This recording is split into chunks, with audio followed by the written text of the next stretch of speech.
Good morning, ladies and gentlemen. I hope everyone can hear me all right. My name is Kateřina Šafaříková. I'm a reporter for Hospodářské noviny, Respect magazine and aktuálně.cz in Brussels, and I'm going to be a host for the morning. And the topic is quite clearly defined. It's circular economy. For the start, just a few remarks. I will start speaking Czech now, and the first panel will be held in English. It will be simultaneously interpreted, so we have the interpreting kits, the devices in here if you need interpreting. I also say hello to the interpreters. I hope I will not stress them out too much. And the second panel will be held in Czech. Just explain the logistics of today's conference, and I said that our panel is going to be in English, the panel with you, ambassadors. The rest will be in Czech. Tak zpátky do češtiny, takže ještě jednou vítejte na dnešní. Welcome to the conference dedicated to circular economy and its integration within the entire topic or the whole topic of the Green Deal. And in Czech, we also call it Green Deal, actually. We got used to it. And first, I would like to ask the organizers and guests of the conference, Economic Council of the Representation of the European Commission in the Czech Republic, Mr. Josef Schwarz, CEO of Heimstad and Czech, and the new president of the Association of Industry and Transportation, Mr. Jan Rafaj, and Mr. Pavel Stern, the director of the organization Business for Society, to say a few words to open the meeting. And I will ask Mr. Josef Schwarz first to explain or to say a few words what circular economy is really. Good morning, Your Excellencies, ladies and gentlemen. Welcome to the European House. I work at the representation of the European Commission in the Czech Republic, and I would like to say a few words to introduce a circular economy topic from the perspective of the European Commission. If I should use just three words, I would say ambition, our common ambition, action, and cooperation. And I am greatly honored that today we're going to hear about the experience from the Nordic countries, because they set an example for us in terms of information that we have at our disposal. We know that in Scandinavia they already have many solutions implemented, including solutions on the slide, we see paper cups and recycled caps or reuse caps, and we know that in Finland they're using the reuse caps really a lot. So this might be one of the inspirations. And I'm also looking forward to hearing the business inspiration and experience. The European Commission presented the second circular economy action plan in 2022, which was followed by many suggestions, and this included activities of the Czech presidency last year as well. These initiatives touched upon construction industry, textile industry, biodegradable materials, and of course all these things are also important for the business, not just for consumers, because these are consulted with the business, but in terms of the plastics use and recycling, for example, we know that there's been quite an extensive discussion even in here in the Czech Republic And the most important thing right now is that we're moving into the implementation phase of the action plan. Before we get into 2024, we know that there are still some outstanding issues. So we still have to deal with microplastics. And I would also like to mention the Raw Materials Act. Circular economy is specific for, as it is quite holistic, just like digitization. It affects all industries and all phases of products and services life cycles, and materials, raw materials are very important today, especially because of the strategic autonomy that we're trying to achieve in Europe in order to be able to provide services and products that are made from materials, raw materials that are available in the European territory. European Commission also supports financially business initiatives, and the head of the European Commission is in Prague today. She's here to open a Green Deal summit, and there's also a recovery plan for the Czech Republic, and we know that the recovery plan as well as structural funds have budgets assigned to support businesses to start implementing smart solutions to save water in the production cycle, etc. This on the slide, this is an example of a reuse center in Zlín region in the Czech Republic, where people can bring used things and someone else can get them and use them. And I would also like to say that there's a huge potential for upskilling and training to teach people about the circular economy principles.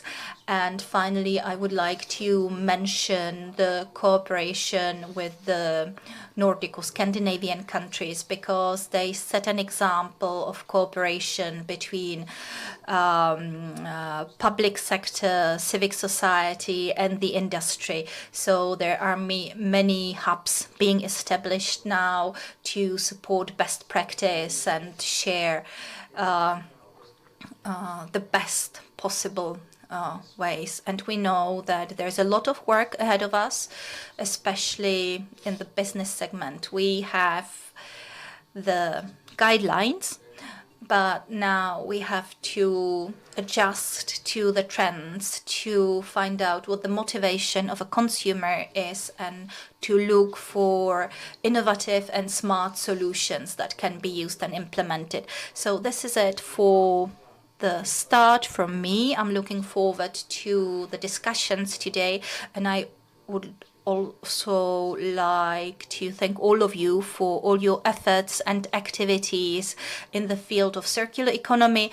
And I would also like to extend our thanks to Denmark, Sweden, Norway, and Finland for sending their ambassadors to participate in this conference, and also to the Business for Society, which is the organizer of this conference. So thank you, Mr. Schwarz, and thank you to the European Commission, because we're hosted by the European Commission in their premises. Now I would like to ask Mr.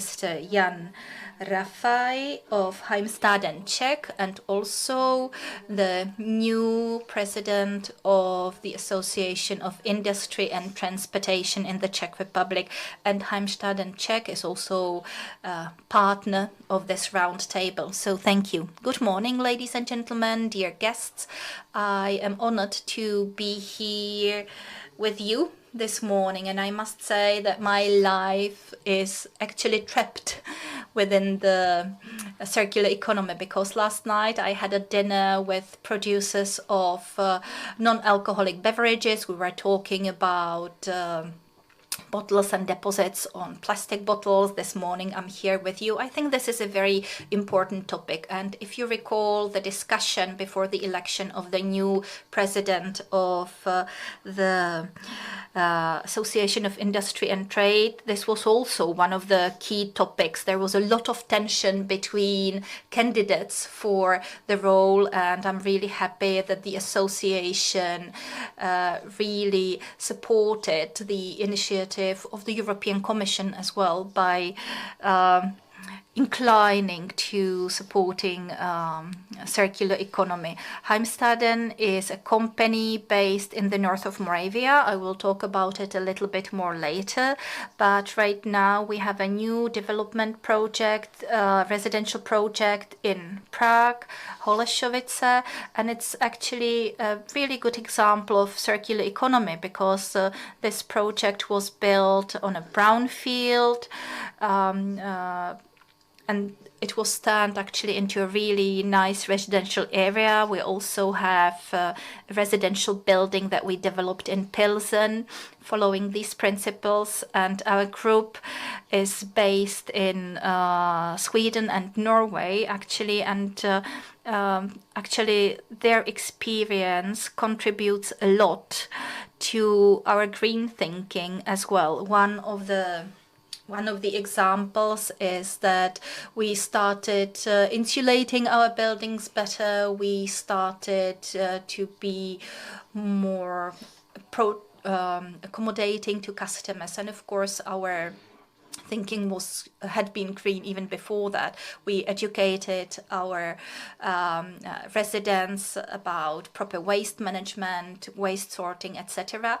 And we are also trying to use materials that have already been used and reuse them in our constructions. And I think that we really need the green thinking become part of our DNA, not just in construction, but in the industry as well. And that's why we are here this morning, so enjoy the discussion here at this forum this morning. And I would like to ask Pavel Stern of Business for Society, director of the organization, to say a few words on behalf of Business for Society. Good morning, welcome to this round table. Thank you very much for finding time.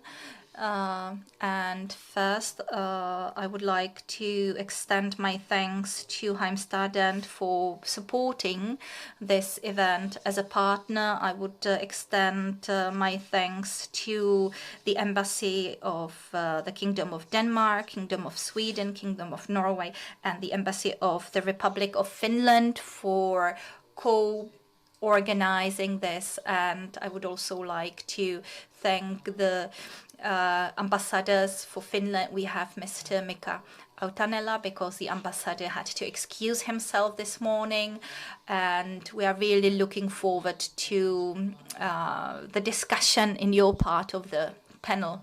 Business for Society is a platform for responsible companies endorsing the principles of responsibility and sustainability, and circular economy is a key topic for the future, for the sustainability, the Green Deal for Europe. And we chose the Scandinavian Inspiration because we know that the Scandinavian countries are really very much ahead of us in this respect, and it's really worthy to hear their experience and get inspired for the future projects in the Czech Republic for them. The roundtable is a part of series Responsible and Innovative Czechia. Innovation is a huge topic.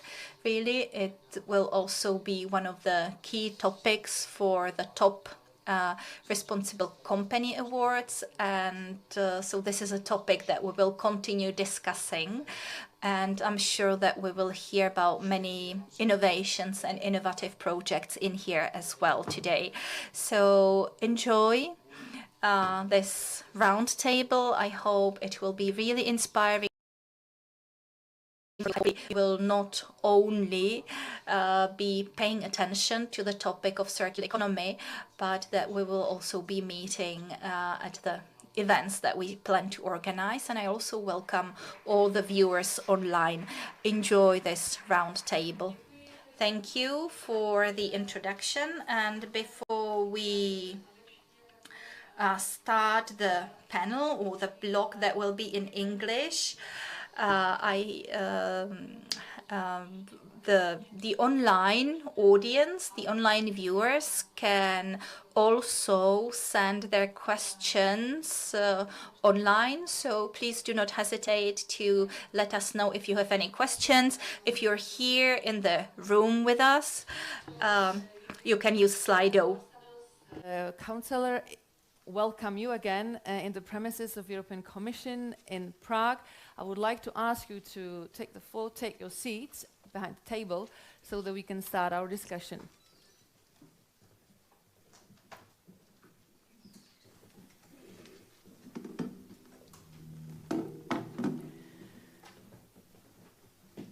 Let me just introduce you briefly. So I would like to introduce Mr. Søren Kelstrup, Ambassador of Denmark to the Czech Republic. Welcome. Then Mr. Fredrik Jorgensen, Ambassador of Sweden to the Czech Republic. Then Mr. Viktor Conrad Rønneberg, Ambassador of Norway to the Czech Republic. Welcome, both of you. Last but not least, Mr. Mika Lautenala, Economic Council of the Finnish Embassy in the Czech Republic. So welcome all of you. Now, I would like to ask each of you, gentlemen, for a few opening points on the circular economy and the Scandinavian inspiration that is indeed the topic of this panel. And if you can brief us what your respective countries has to say about this. So I would start with Mr. Kelstrup as the Danish Ambassador to the Czech Republic. Please. Thank you very much, and thank you to Business for Society for inviting me to this event. It's a privilege to be here and a very important discussion which we are having today. Because why is circular economy so important? Why is it a burning platform to talk about this? I would say, first of all, global demand for resources has tripled since 1970. Today we're 8 billion people, more than 8 billion people on the Earth. And it's simply unsustainable that we continue using resources in the way we have been doing so far as mankind. We also produce too much waste. Maybe you have heard about the 5 plastic islands in the global seas. These 5 plastic islands in the Pacific, in the Atlantic and so forth, they together constitute an area bigger than Africa. So it's huge islands of plastic waste consisting of old fishing nets, bottles, plastic bags, all sorts of things. They are flowing in the oceans. Some of them so thick that animals even live on them, birds breed on them. So we produce too much waste. We need to find a way to reduce our waste sort of emission. And finally, we use too much energy. The climate, I think, is changing in a way which is very fast and therefore now recognized by almost 100% of all scientists. Mankind contributes to this climate change. So therefore, we have to find a way to be more efficient in using our resources, to have less waste, to use less energy, and to get a total new mentality. We need to forget about the throwaway culture which we have now, where consumers often will buy something new instead of repairing the old thing, where companies will produce goods that often are designed to last only a certain period of time, and then you have to change that product and buy a new one. So this is a very different thing than the small circular economy we have known for many, many years. For instance, in Denmark we have had bottle deposit since 1942, so that if you had a glass bottle, you would get a return deposit if you to the dealer. Since 2002, we have had that deposit system also on plastic bottles, and since 2019, we have had it on all ready-to-drink plastic bottles. So it's a system that is growing, but it's something more fundamental I'm talking about when I'm talking about circular economy. I'm going back to these ways of using less resources, being more efficient in the way we also produce waste and use our energy. To make one example as the last thing I will do, we have had in Denmark a number of projects initiated in cooperation between educational institutions, government institutions and business organizations. For instance, in Aalborg, which is the third largest city in Denmark in northern Jutland, Aalborg University, together with Aalborg Port, which is a big company, big business in Aalborg, and local 25 local companies looked into how to have smart cooperation so that each company would produce less waste but also earn more money. And that came in that result came in a combination of getting what was waste for one company sent on to the next company, which could then use it for production. So for instance, a metal factory would send waste, plastic and iron to a furniture factory who would then produce furniture of waste iron and some of the plastic that will remelt it. So this was done on the basis of an analysis from Aalborg University, and then these 25 companies participating in the project, they earned money both by, instead of having to pay to get rid of their waste, which is the system we have in Denmark. If you want to take some industrial waste away, you have to pay a price for that. Instead of using those money, they didn't have to pay anything. They sent their surplus to another company, which could then save money on buying materials for production by getting for free this waste for the other company. So it's an example of how the system of a sustainable circular economy would become also profitable for the companies. So with this, I will stop here and pass the floor to... Before I give the floor to our other panelists, I would like to ask one additional question. Now, you mentioned that you have the deposit system on plastic bottles already in place. We don't have it in the Czech Republic, as you of course know. I wanted to ask you, what was the public reaction when your government introduced it? Was it popular? Because obviously it does make sense, but at the same time it requires an effort on the side of the population. So what was the discussion and the support of it? Well, when it started in 42, it was pretty uncomplicated because everybody could see the purpose of that exercise, and the same in the 2002, 2019 when plastic bottles also came into the system. Everybody could see the reason. But Danes are no better than other people, and Danes will buy the cheapest product if they can. So we have a common border. I thought it was the Dutch. We have 68 kilometers of common border with Germany, and Germany does not have a bottle deposit system. So the closer you get to the border, the more Danes you will see traveling to Germany, buying cheap beer and therefore also beer in cans without a deposit.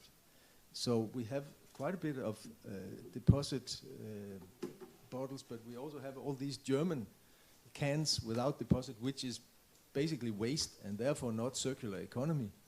And we just 3 weeks ago lost a case in the EU that we could require bottle deposit on the German cans because this was considered a distortion of the internal free market. So therefore you can still buy these cans in Germany without a bottle deposit. We can still sort of undermine the circular economy we have. But basically the Danes will say the right thing if you ask them. But if you look at their actions, still a lot of Danes will buy the product they find cheapest. Mm-hmm.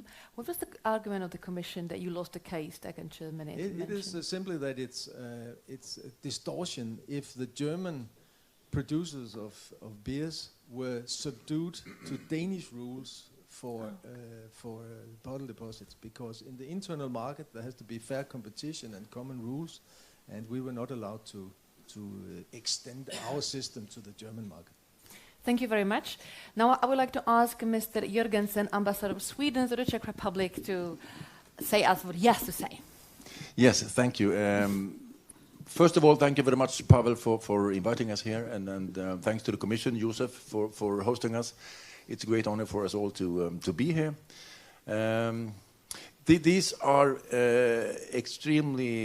This is an extremely important topic, and as Søren was saying, this is one of the major challenges that we are facing at the moment.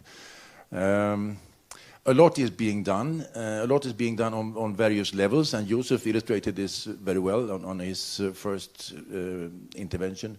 A lot of work is being done by the European Commission, by European member states, by companies, by NGOs, by committed individuals.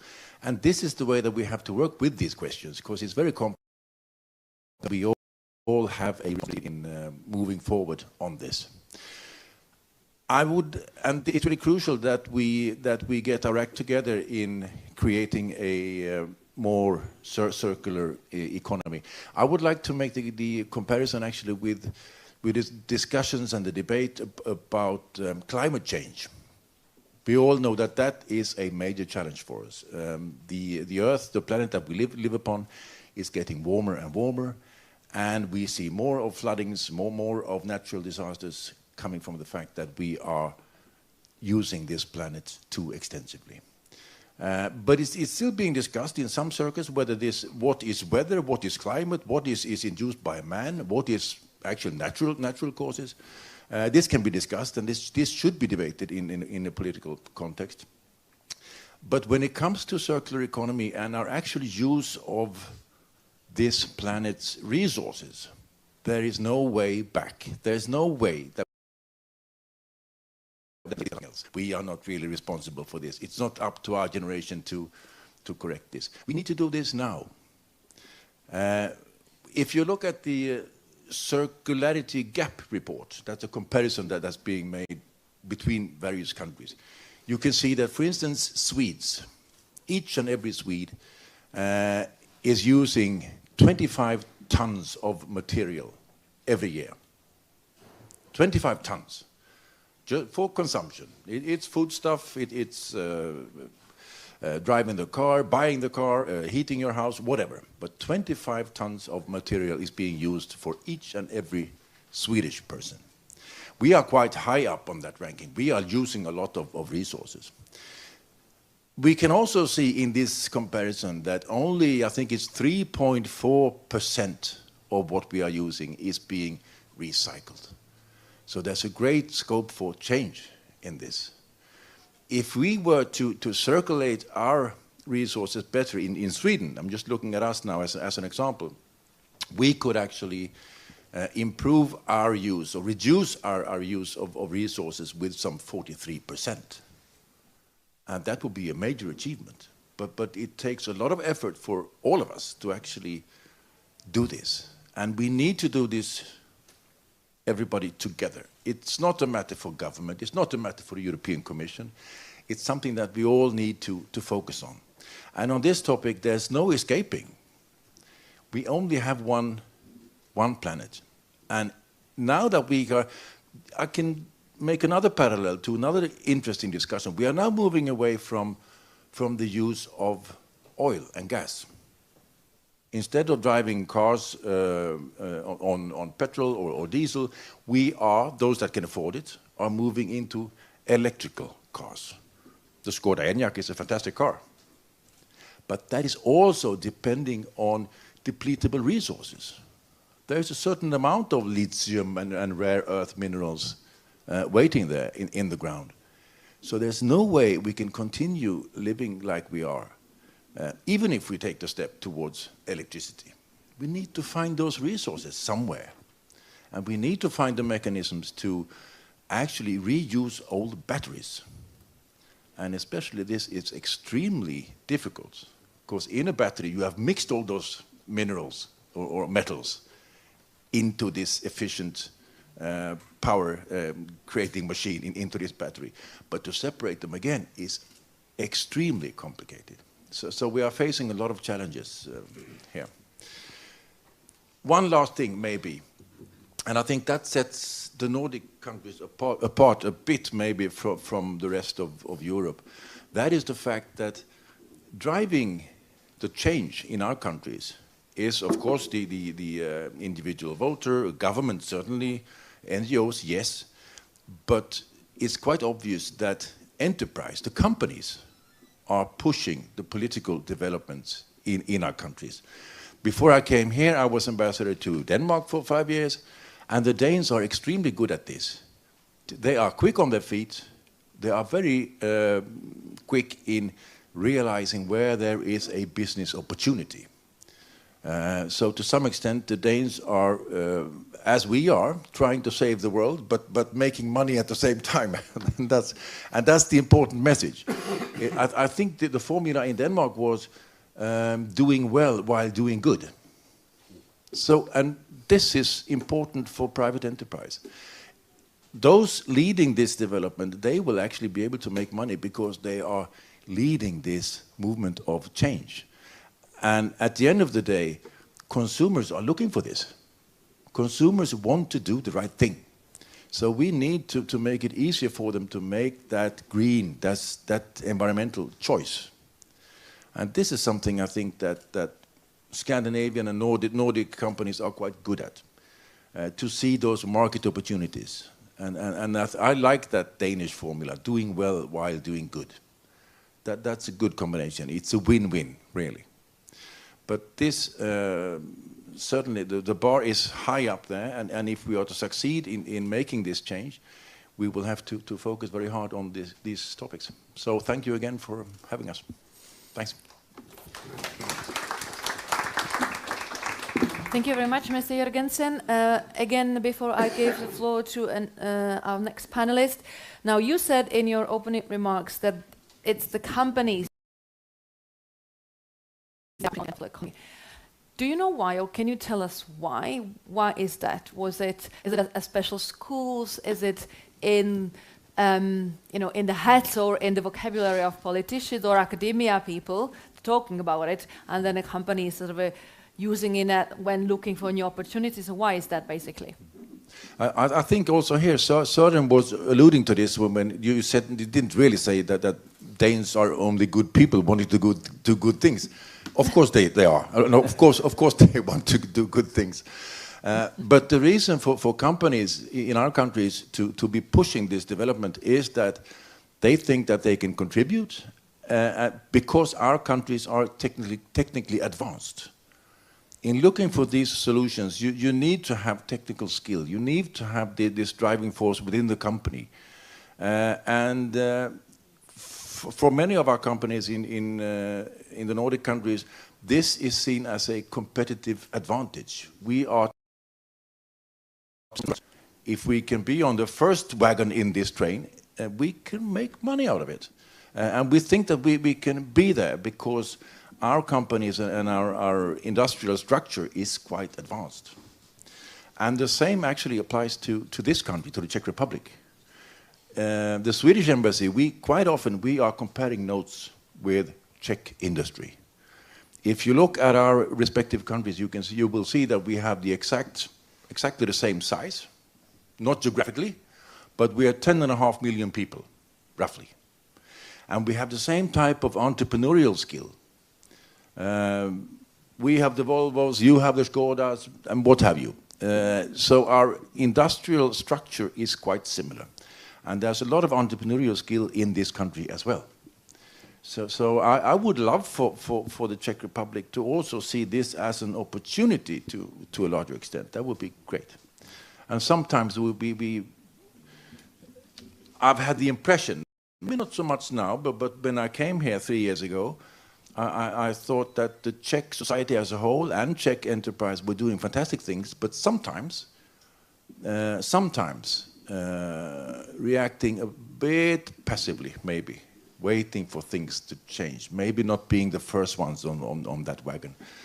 I think Czech society as a whole is now becoming more active, more alert, and if this could apply also to this area, it would be fantastic.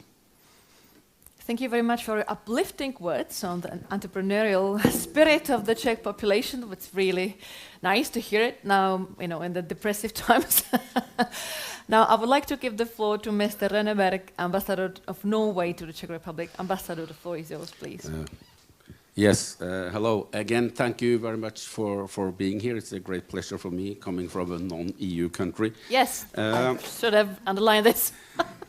And I think I won't use too much time on why we need the circular economy, why we need it, because at least in Norway, I mean, that's a clear majority of people understand that. I mean, we're using too much resources and it's really not possible to continue like that.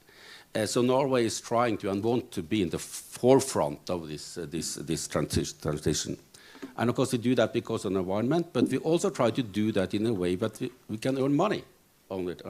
We try to be nice people, but still we live from what we earn.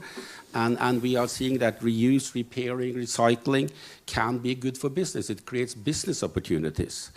And also in my country, like in Sweden and Denmark, the companies are very much in the lead. They see those started early. They are doing quite well on this.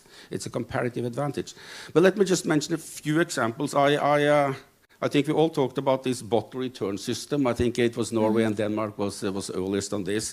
We had it from 1902 in the first place, but then we got the machines here later. So now you can hardly find any bottles or cans in Norway. We have a 95% return rate for bottles and a 99% for cans, which certainly, well, so people pick it up. They don't throw it away. And that's of course because this business model we have, we're a company organizing it, and we also have a Norwegian company, Tomra, that I think is also here in the Czech Republic, that produce these machines that actually where you can return the bottles, the reverse vending machines. Also, I think Fredrik talked about electric cars. I mean, I have a Skoda Enyaq, it's a very good car. And we have a lot of that in Norway. It has been encouraged for many years through both the tax system.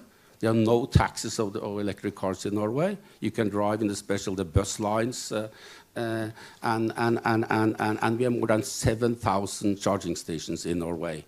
We produce a lot of electricity because of hydroelectric. So anyway, and it's also much cheaper. So about today, almost 90% of all new cars in Norway are electric, and that's of course good for the environment. But of course we have a problem here that has to do, as Fredrik said, with the batteries. I mean, what are you doing with this car when it kind of getting close to the end of life? And that has happened because the first electric cars are now 10, 15 years old. And that's we, together with the Swedes, actually have built some big plans and looking into this and taking up a kind of leading role in dismantling of batteries. We have now a reusing rate up to 80%. We hope to be much more than 90%. And of course, these rare metals in the batteries, is certainly something you can make money from. So we think that will be a good business. Let me thirdly say, coming from an oil-producing country, it's maybe not so popular here, but I'll tell you what we think about this. Norway is a major petroleum exporting countries.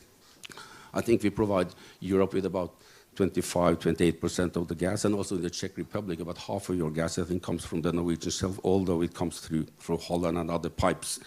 But we are fully aware that we have to make a decision towards a zero-emission industry. And we are now more and more of the Norwegian production of petroleum is from gas.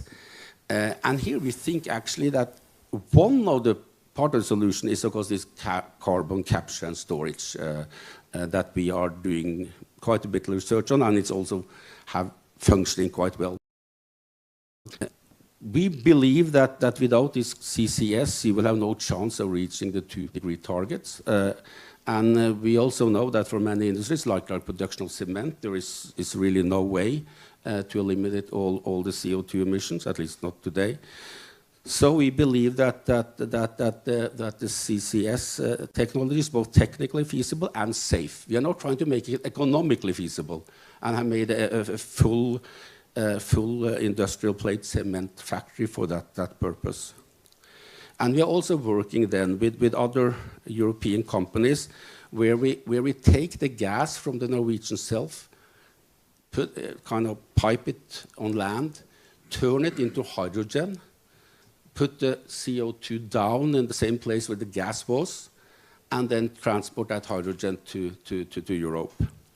And of course, that hydrogen can be burned without emission. And at the same time, we are electrifying all over oil fields, so they don't produce any, they don't have any emissions neither during the production nor on the final gas that they are providing for Europe. So these are just some examples of how we are working with greening of society. But in all these cases, I mean, there has to be a cooperation between the government, the private sector, and the civil society. I mean, most of these cases, actually, the government come up with some kind of incentive and regulation or some kind of fee or whatever. Then the industry see they have to change, but they also see the opportunity that this will probably lead to changes also outside Norway. So a lot of what you showed here, this climate action plan from 22, we had that in 2019. So we are a bit earlier in a lot of these areas. And so our industry are taking advantage of that and is really trying then to green our economy in a way that's good for us, but also good for our partners. And let me say that finally, I'm kind of proud that we both have Tomra and Orkla Food and other Norwegian companies here. That's very much in the forefront when it comes to sustainable solutions. And I'm also proud that Norway, through this EEA and Norway grants and what I heard about, we are providing quite some support also here in the Czech Republic for sustainability and decarbonization projects. So I really hope, like the other ambassadors before pointed the fact that I think we can work closer with the Czech Republic and kind of learning from each other, sharing experiences, because we are really in the same boat. We have to solve this together. If not, it will not be solved. So thank you. Thank you very much. Thank you, Ambassador. You don't have to worry about your oil. We've always liked your oil, and since February of last year, we like it even more. So don't worry. Now, the figures you mentioned, 95% of return rate for bottles and 99% for cans, it's impressive, I think. It's way above the impressive average. It's really a lot. Do you know why? Can you tell us the reason? Is it so that the Norwegian population is so much disciplined, or do the consumers get some incentives in return, as of like going for vacation to Spain, for example, once a year if they return so much? But please, the floor is yours. No, we are like the Swedes and the Danes. We try to be nice, but I mean, I'm thinking about the economy. No, of course, it's economic incentives. That's the most important thing here. And we have the same problems with cans and bottles from Europe. And if you go here and you bring it back to Norway, there's no way of depositing it, because these machines, of course, can read where did you buy this, and they only get money back from what actually was paid in the first place.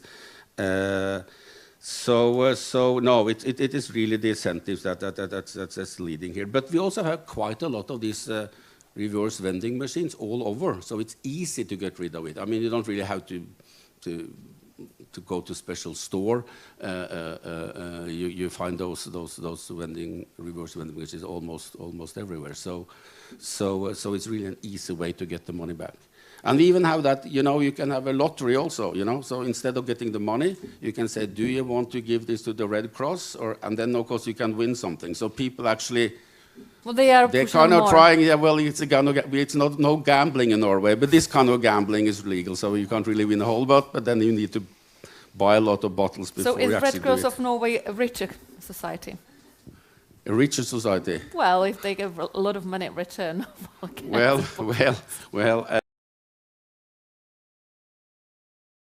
Something because you pay like 4 to 6 Czech kroners, I think, in deposit, and then of course you will then get it back. So there's always someone that picks it up, even if you don't pick it up yourself. But I mean, the whole attitude is that we should not have these things floating around. We shouldn't have garbage floating around. That's why we have for these one-time barbecue things, we have special deposits for those. There's special deposits for everything, just so we kind of keep our society clean. So when that gets into the mentality, I think it kind of sticks there. I was before here ambassador in Africa, and then they didn't have any system. I feel really bad to put everything in one big place. I felt it was unnatural. So after a while, it becomes natural to kind of sort your garbage and then kind of live a more green life. Thanks.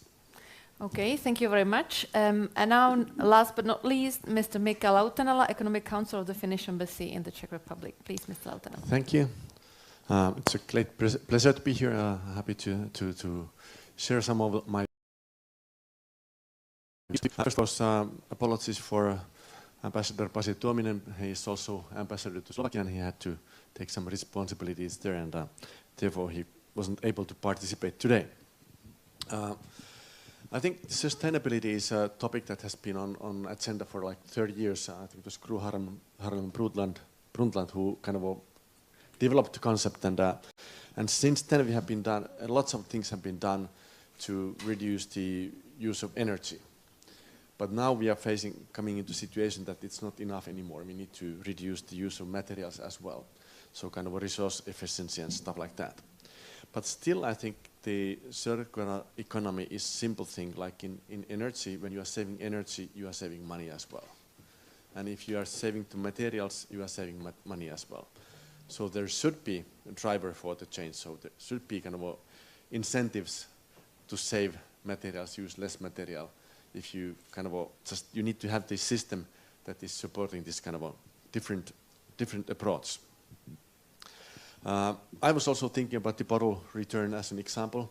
In Finland, we started later, 1950s, and currently the glass bottles and cans are circulated close to 100%, something like 99, I guess, and the plastic bottles level is 90% currently. But I think the reason is not the deposit, in fact, anymore. Like after 70 years, it's kind of a culture that you need to return the bottle. So it's kind of a citizen responsibility to bring it back. So it's not about the money that you get from there. So people are also donating in Finland but still they want to bring the bottles back because they know that otherwise they would be lost somewhere else. So repeating a lot what my colleagues here have been talking earlier, but the one thing that is I think haven't heard yet is that we developed a very first national roadmap for circular economy already 2016. It was organized by Sitra, the Finnish Innovation Fund, kind of a think tank under our parliament, and they updated it 2 years ago, 2021. And that has been, that was done kind of in cooperation with all stakeholders. So it was the municipalities, government, companies, and even citizens were involved. And that has been driving the kind of thinking. As well, several cities and regions have developed their own roadmap since then. And the point there, I think the roadmap is, to make it simple, is that we need to have kind of a holistic goals, holistic approach in this, because it's pretty much systemic change that needs to be made. And there needs to be clear visions, but yet concrete actions. And that is obviously the difficult part there, that it's easy to make the visions, but hard to make it in concrete actions. But basically, the approach for us is the same, that we need to keep our industry competitive, and we feel that the kind of all this kind of climate change or sustainability, circular economy are part of that. If you want to produce high-value products in the future as well and keep up our living standard high, we need to be involved in there. Also, our industries, they have made their own all major industries have created their own low carbon roadmaps, so they have all their roadmaps what are the steps to be taken in the future, and that's kind of something that is very strong dialogue between the government and the industries in doing that, and the government providing subsidies and kind of incentives there, and the companies taking the initiatives, because things happens there. But anyway, everything is done to make sure that our nation remains competitive. That's the ultimate goal. And we believe that good business saves the world, and saving the world is a good business. I think that's the approach that we have. Thank you. Thank you very much, Mr. Lautanala. Now, I have one common question to all of you, and you can raise your hand, and if anyone, the first one wants to answer, and this one. So the title of this panel is Scandinavian Trends. We in the Czech Republic are used to sort of like inhaling inspiration from Nordic countries. You're used to that you are the source of inspiration. So if you were to pick one homemade thing in your respective countries and implant it or recommend it or start with it here in the Czech Republic, country that you know also as well now, what would that be? What would you tell us to copy from you and do it like you, so we can be like you in a way? You can start.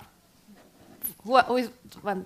Yeah, well, if I'm the first Swedish one out, Ambassador, yes. One thing that comes to mind, and I think this is all depending on your natural resources in the country, of course. But I'm thinking about the forests, and that's an area where Sweden and Finland are working a lot. We have a great asset in our forests. Maybe not so much in Denmark, not to the same extent, and also not in Norway. Forestry is not a big industry in those two countries, but for Sweden and for Finland, certainly.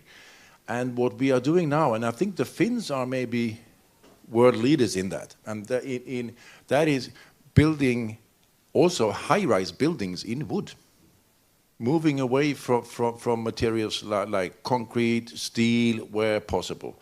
Make good use of natural resources. Mm-hmm. I think that's an area where we could do more. I know Finland and Sweden is working a lot on this. And again, looking at the comparison between Sweden and the Czech Republic, forestry is an important industry also in this country. You have the resources. So there should be scope for working more inventively or with greater fantasy in making good use of our forests. I think that's an important thing. There's nothing demanding so much of our resources as the production of concrete and steel.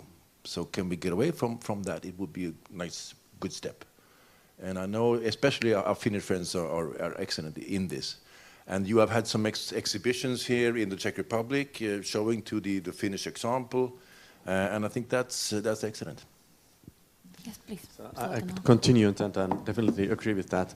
And in the wood construction, I think they have the big issue is the fire regulation, which is preventing the high-rise buildings to be built. But also I think the culture is something that is behind there. But I think even further, I think the use of wood in furniture, buildings is still kind of a low value. And we are currently working very much on finding the next level for the use of wood. So we are kind of, for example, there's a company called Spinnova, which is producing fiber from out of pulp. So you could make clothes instead of using cotton. You could use the wood as a kind of primary material behind there, and because the cotton production is consuming a lot of water and is not good for the environment. So that kind of ideas. As well, we are producing plastic out of wood. We are kind of working on even medicals that could be made out of the components of wood. So, which are really kind of a high value product. What you get from a log of timber is kind of a small amount of money compared to what you get from if you transfer it into clothes, or not to mention the medical products. Thank you very much. Very interesting. Yes, Mr. Kelstrup. Yes, I will move one level up to look a bit more on the macro discussion, because I think this is really something we have managed well in the Nordic countries to cooperate. We have, for instance, going back to the 1980s, a Nordic eco-label, which is called the Swan label. And that was a label created more than 30 years ago because of, at that time, awareness of energy and climate, but it has developed, and now it also encompasses circular economy. And in the Nordic countries with 27 million people, and I know that more than 90% of those recognize the Swan label as a Nordic label. So cooperation is one thing where you see opportunities in sort of economies of scale. And I would, for Czechia's part, use that in relation to the European Union. During the Czech EU presidency, a little bit to my surprise, but thanks to great skills of Czech diplomacy, the Czech EU presidency actually managed to land a lot of very difficult packages during the Green Deal.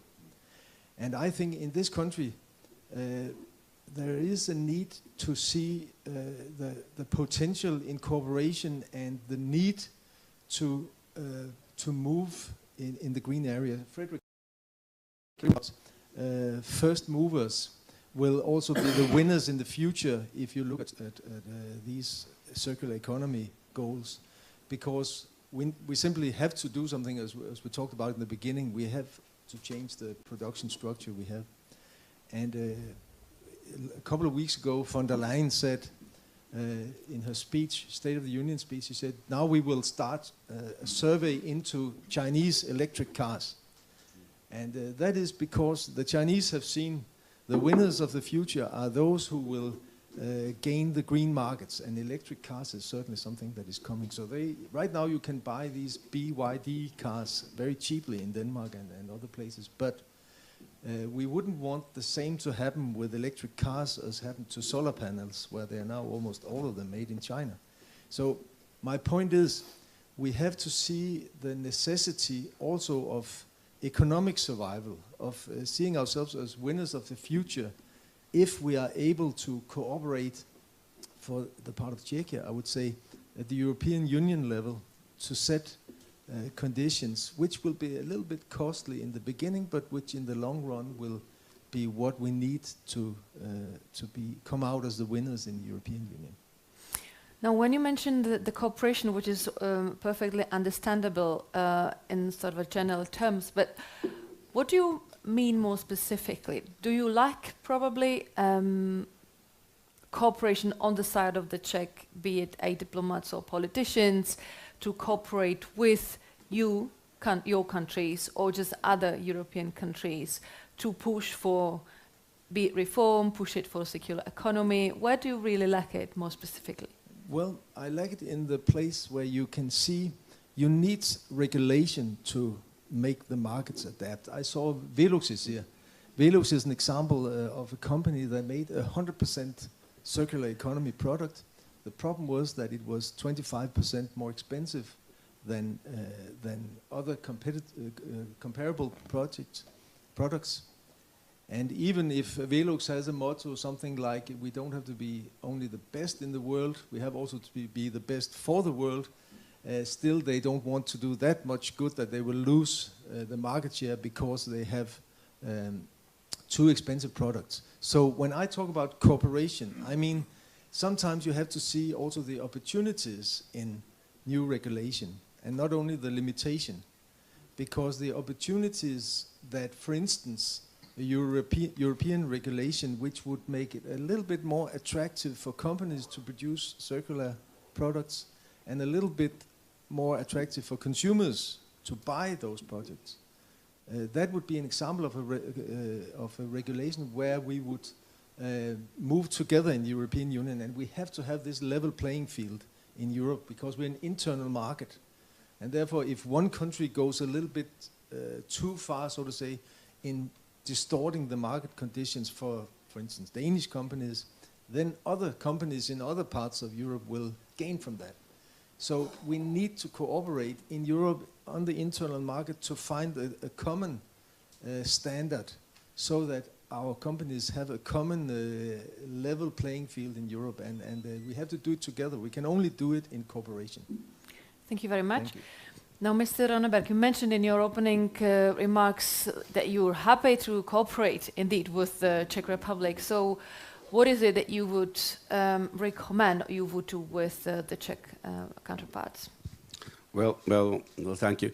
Well, first of all, although Norway is not a member of the EU, we are through the EU agreement very closely integrated in the whole value chain of our economy. We have 80% of our trade with the EU, so we are very much follow what's happening and fully support the European Green Deal and try to be in the forefront with its implementation in Norway.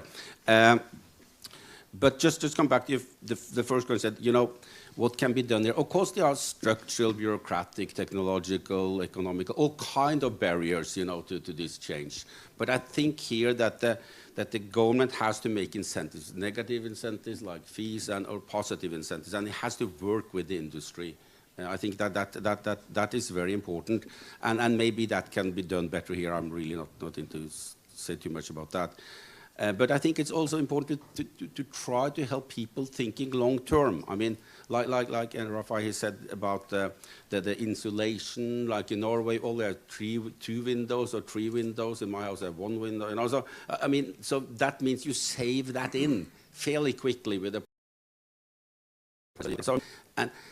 But it's really the mentality that's pointed out here. I think in Norway we have very good system for second-hand clothing, second-hand everything actually.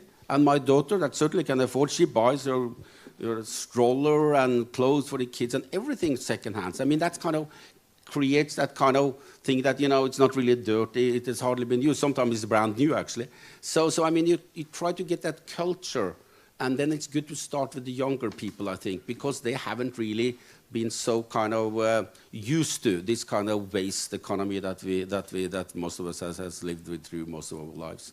So maybe that could be something, and we have also companies working in this area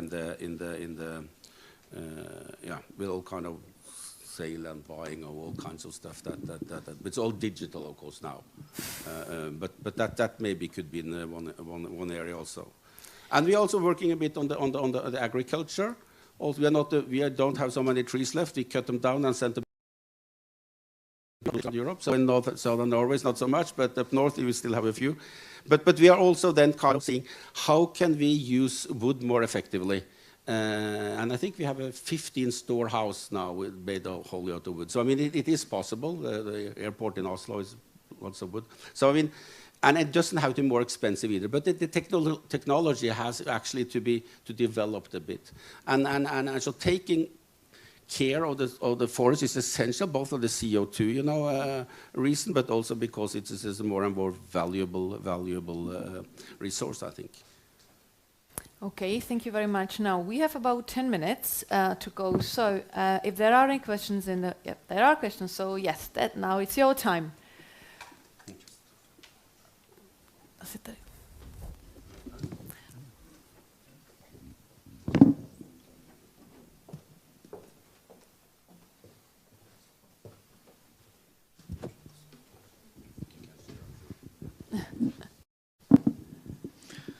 My name is Birger Husted, and I'm a representative in the board of the Nordic Chamber of Commerce in the Czech Republic for the last 20 years. And one of the things when we're looking at the drivers of the changes in Scandinavia, one of the big success stories as such is the wind turbine business in Denmark. When they started to produce the wind turbines back in the 1970s in Vestas, it was a 150 kilowatt wind turbine. Today they produce 18 megawatt turbine, so it's a very different business.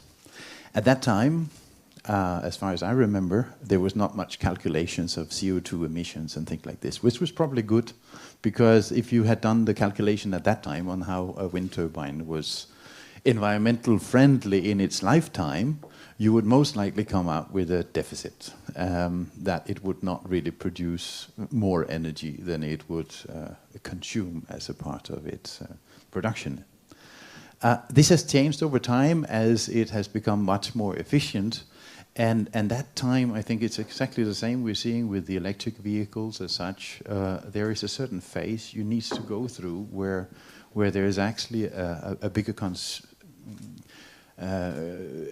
they consume more energy in that development process until you reach a break-even point where the technologies become so advanced that you can actually have a benefit out of the product.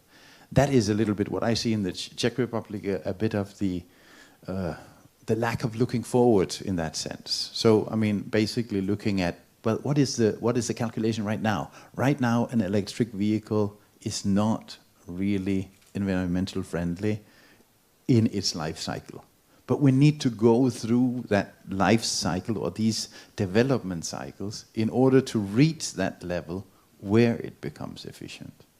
So the more long-term perspective is necessary to have in this focus here, and then also the support from the state in this development. And that brings to my questions here. Subsidies, support from the state. Victoria, you mentioned it as such from Norway. There's this, the positive or the negative as such in the sense. Fees for when you're not driving it through here.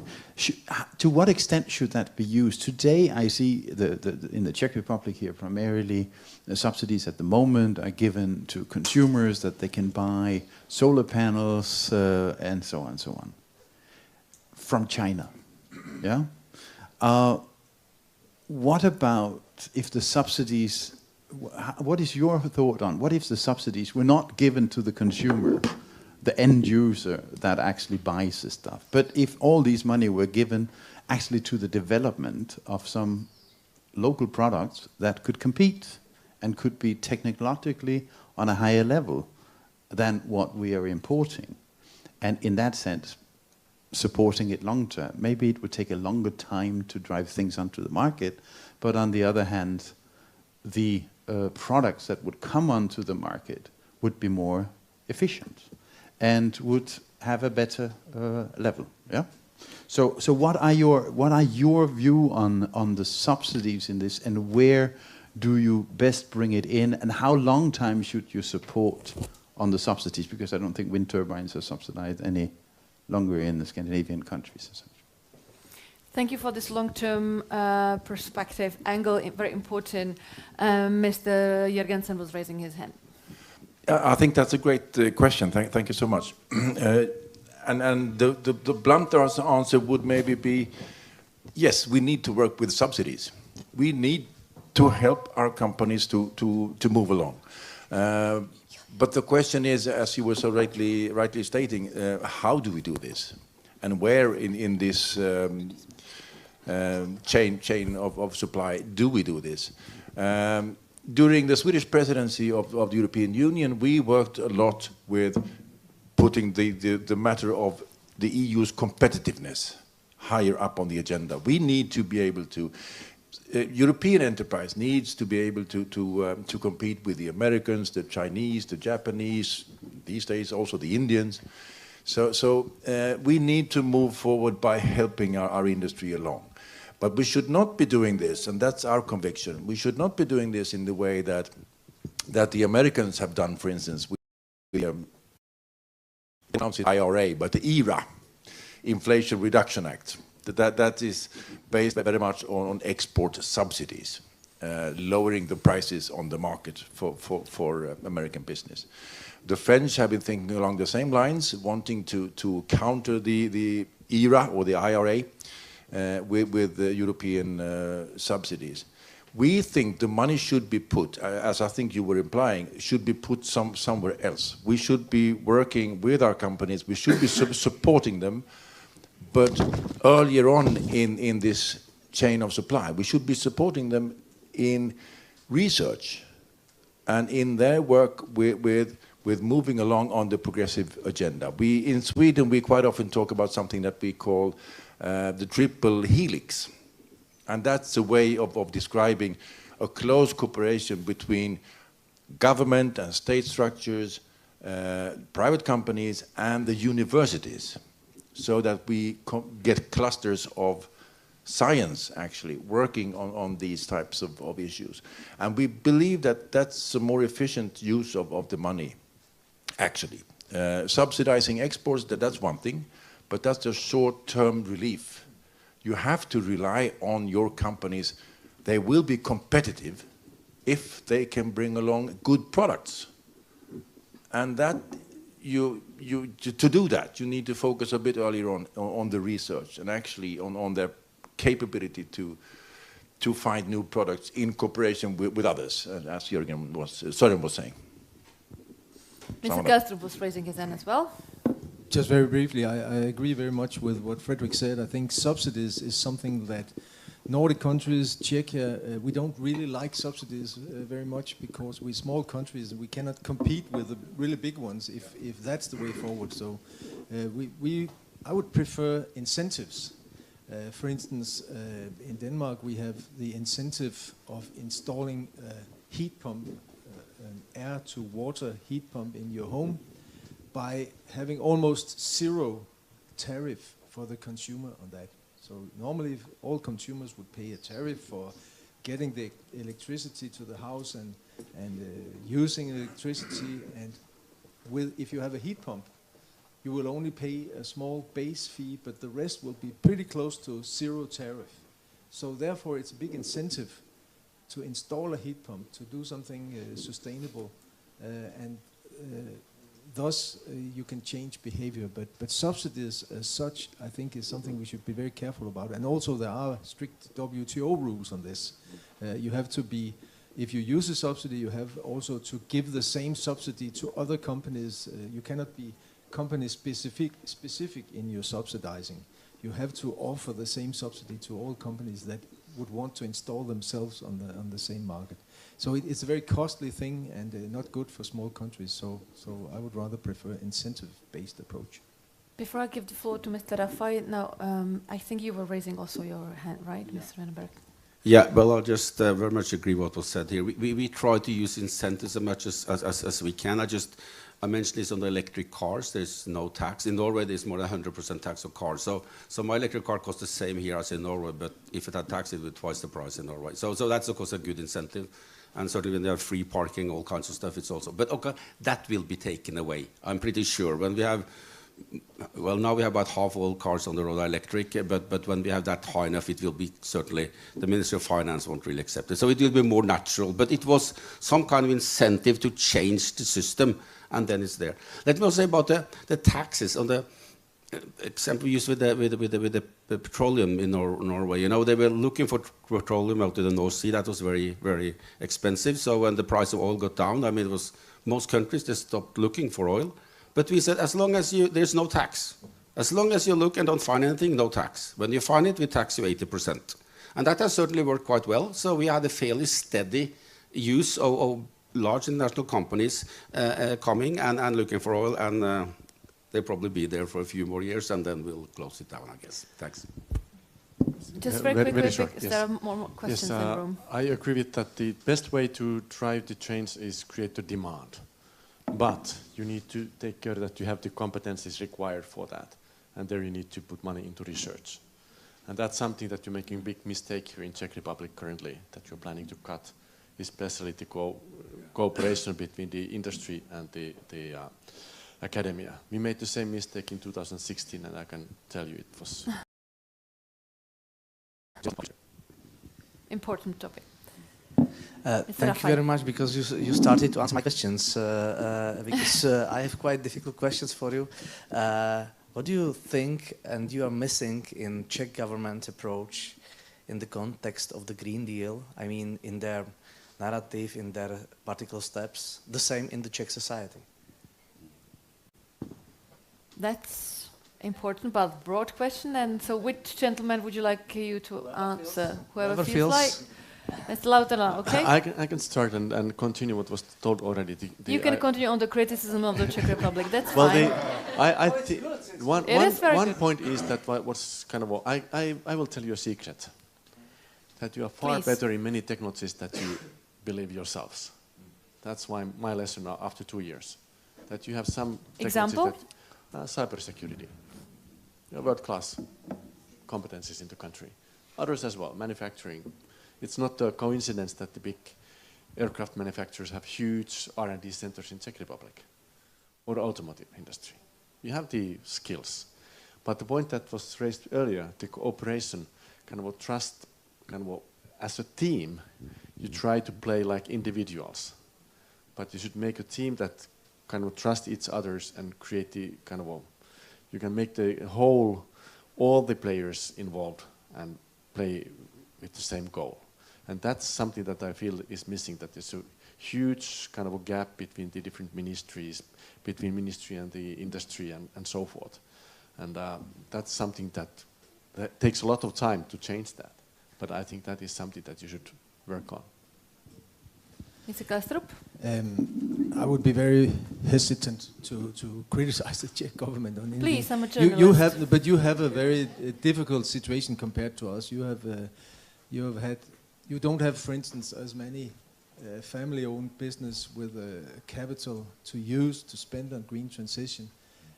Many Czech companies compete on a very narrow profit margin in a very competitive market, and they don't have the basic funding for change. They are on a much more competitive edge. But I would say that listening to President Pavel when he spoke in New York last week at the Green Ambition Summit, he was, if I was judging from a Danish perspective, he was saying all the right things. So I think the Czech government has the same concern as all governments in Europe. How do we make this green transition and keep the citizens behind it? Because you saw in the Netherlands, for instance, the Agrarian Party won the elections, local elections, with 25%. And that was because the Dutch government started discussing a CO2 tariff on agriculture as part of a green transition. And immediately there was a punishment from the voters. And we would have the same issue in Denmark. Voters would not like if they were pressured too much on the economy right now where we have high inflation and so forth. So it's a balance to keep for all politicians. And then coming to the small point I made also earlier, there I would wish for a bit more positive narrative on the green transition, because we need to, if we want to be the winners of the future, we need to do the green transition. So if I could say one thing, I would say I would wish a bit more positive narrative about the green transition, which was also what President Pavel actually said last week in New York. Thank you. Thank you very much, Mr. Kelstrup. Now, I am afraid that our time is up. Is there any pressing question still in the room? One last? No? Oh, no, sorry, it's no time, but we can certainly discuss now over coffee, because there's a coffee time, 10 to 15 minutes. So, gentlemen, thank you very much for taking the floor for the wonderful panel. And now you can enjoy your coffee. Everyone can enjoy his coffee.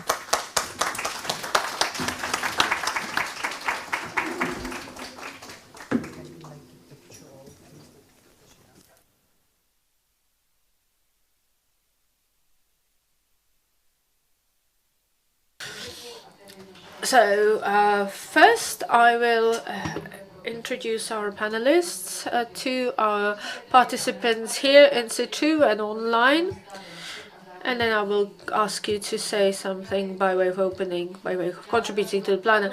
Jan Rafaj, CEO of Hemstaden and newly the president of the Confederation of Transport and Industry. Barbara Coston, country sustainability manager for IKEA. We all know IKEA. She is in the Czech Republic, Hungary, Slovakia part or division of IKEA. Radek Nešleha, CEO of Atlas Copco Services. Ondrej Borež, Public Affairs Manager for Velux, Czech Republic, requires no further introduction, I believe. Tomáš Proxa, Engineering Project Manager for Orkla International. Welcome. And last but not least, Mirek Lizec, Executive Director for Miwa Technologies. Welcome on the panel. So, please. Please, Mr. Rafai, what is Heimstaden Czech doing by way of promoting or advancing circular economy? Heimstaden is the largest provider of rental housing in the Czech Republic, with about close to 43,000 units in Moravia Silesia region. Heimstaden is also signatory to the Diversity Charter and the holder of the first prize for the best community-oriented responsible project.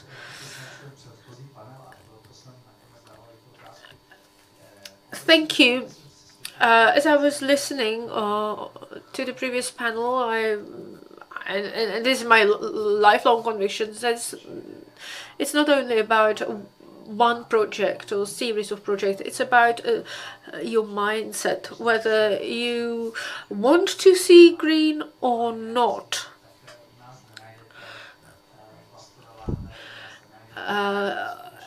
With us, you will not see those capsule coffee machines, plastic bottles, etc. It's not only about winning a poll or a competition with your one project. It's about the way you think throughout. Diversity is enriching. It makes you think and see the world from different viewpoints. Maybe you have noticed yesterday's coming out of a woman priest, well known in the media, and because I remember the way things were before, I appreciate her courage. It is still, even in these present days, it is still a major coming out. So, but coming outs like this are helping us move onwards.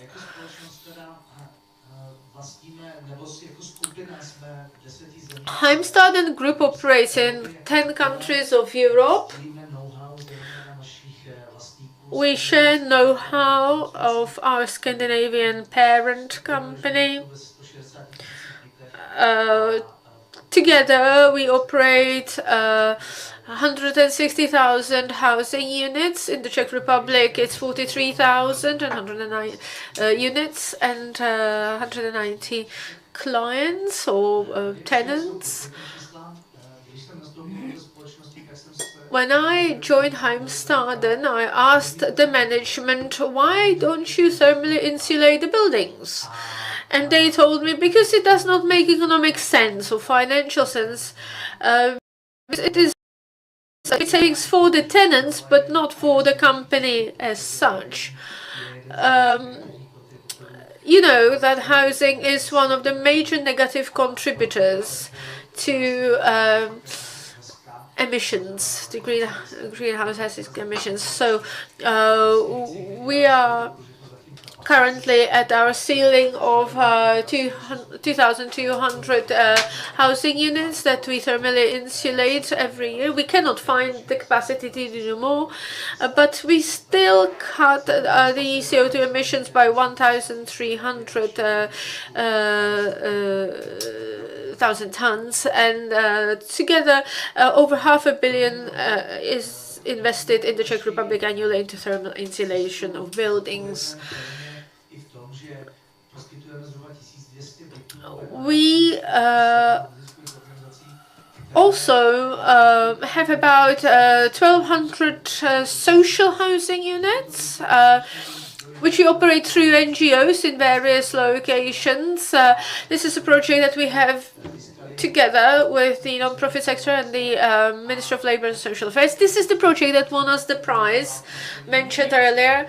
And on the second day of the war in Ukraine, we immediately offered 500 homes to shelter Ukrainian refugees, and we currently have about 580 units occupied by Ukrainian nationals. we work with our clients, with our tenants. In 3 locations we have community centers, and we also have what we call senior assistants that help our senior tenants. We also help young people with launching their businesses. We give them commercial space. We have entrepreneurship grants, and we also cooperate with waste disposal and waste recycling companies in reaching out to people, teaching them how to improve their waste management and generate less waste. We were amongst the first to have a rental housing code in which we commit to a higher standard that the law obliges us to. Further on, digitalization, when you have 43,000 units with each with several tenants. Every year we have correspondence in the range of high hundreds of thousands. So we committed to digitalizing this document workflow. At this point, close to 50% of our contracts are signed in Bank ID digital mode, which saves postal fees, energy, time, etc. It is a revolution in a way, and the biggest problem that we see is to convince the authorities that they see a digital document as a valid counterpart to a paper, because our tenant would go to the authorities with a digital document, and the lady in the cubicle would say, well, it's not a piece of paper, it doesn't have a stamp, etc., and I cannot help you. And it's not true from the point of the law. They are equal. So thank you very much for listening to me, and I will have to leave shortly because I have to go back to Ostrava for an important meeting in the afternoon. So thank you very much. Tudíž otázka pro vás. Co to znamená mít udržitelné bydlení nebo Now a question, what does it mean to have sustainable housing? Your company provides rental housing. You are the biggest player in the market in this respect. So can you possibly quantify how many of the thousands of rental units, housing units you have are part of the circular economy concept, and what does it mean really? So we have sorted waste management system in place. We provide bins. We also provide contacts and second-hand shops to our residents. And in the town of Havířov, we actually subsidize, or we sponsor the new reuse center where people either can choose something that is second-hand or has been used, or they can repair or reuse something. And we also do other technological improvements in our houses, not just the thermal insulation. We have a solution from a Swiss company that provides better digital management of heating system, and by managing the heating systems in the houses we can save additional 15% because we're managing the times when they're home, the heating for the times when they are home. Madam Barbara Kutunova, I think we do not really have to say much about IKEA. Because everyone knows what IKEA produces except for the meatballs, but perhaps you do not know that IKEA received Responsible Company for Diversity Award 3 years in a row. 2020, 2021 and 2022. So it's a kind of golden hat trick for IKEA, and it's quite apparent that sustainability is part of the company's DNA. Last year there was a conference in Brussels concerning management of packaging. This was one of the events following the new legislation, and IKEA took part, and actually IKEA was one of the participants of the debate that were really hurt a lot, because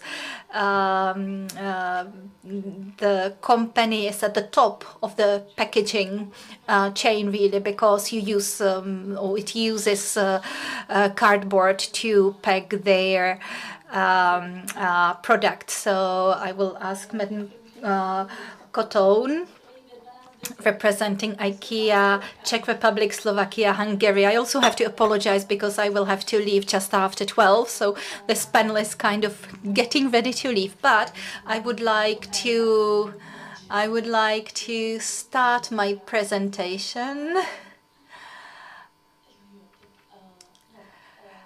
by... Okay, so I'm not going to show you the video because it's very loud. I apologize. But actually, I would like to build on what has been already said in here in the previous panel.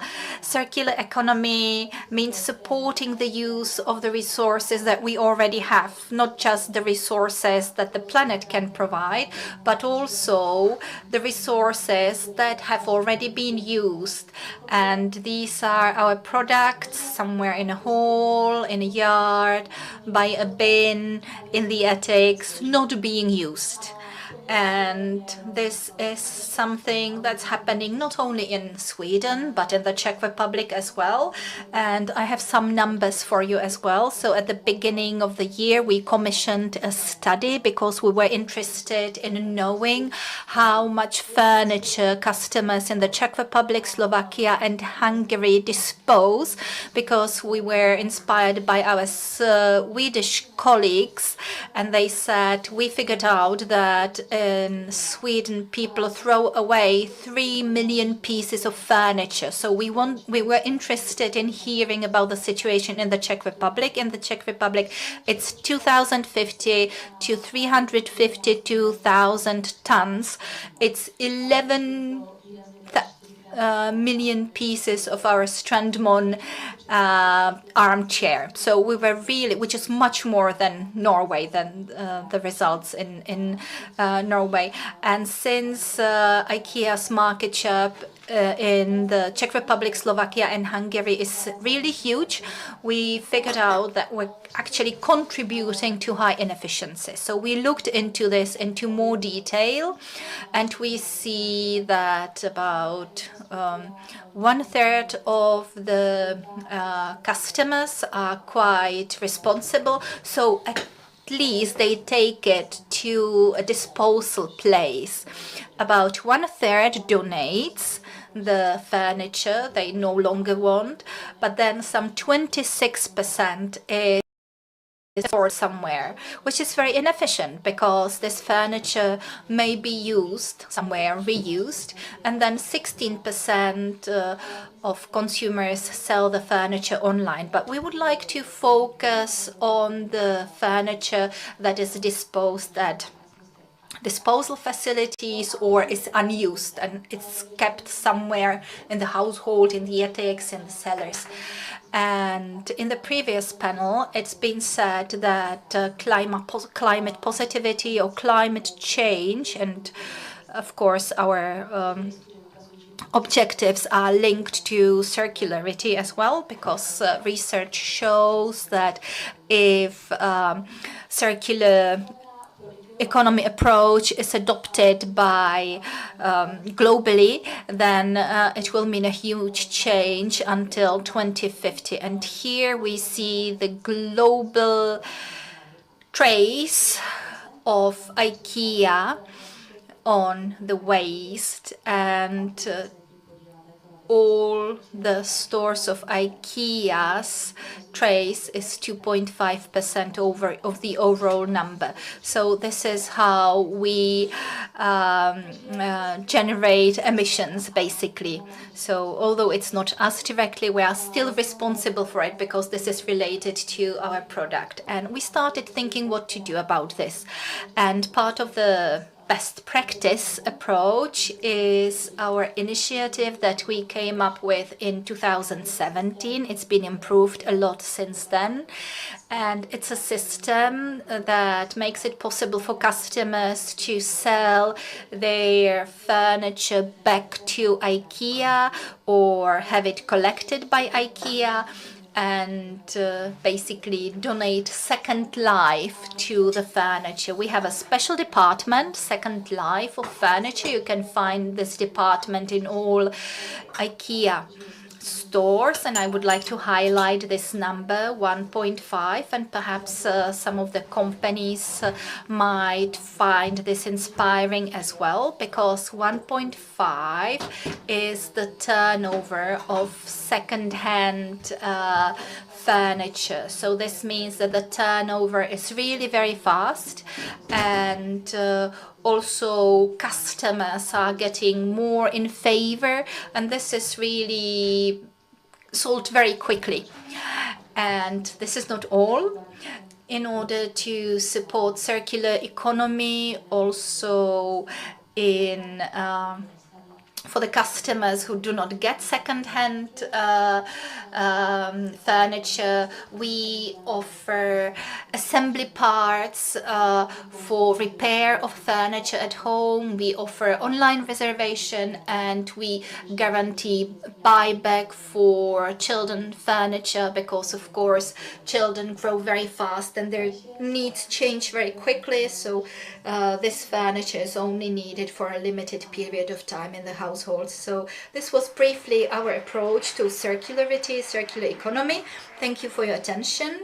Thank you very much. And I have a question straight away. What did you have to do to persuade your customers to return the furniture to your stores and give your furniture second life? I do not recall any campaigns, but it does not mean that there hasn't been any, really.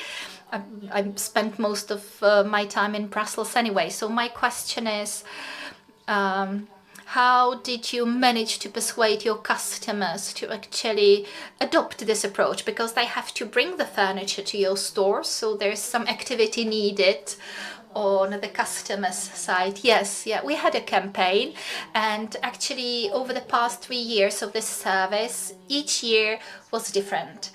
And the first year we really used our meat or vegetable bowls as an incentive, and customers who brought back the furniture would receive a voucher for our restaurant, and this was a really very successful initiative. Year over year we saw some 800% increase.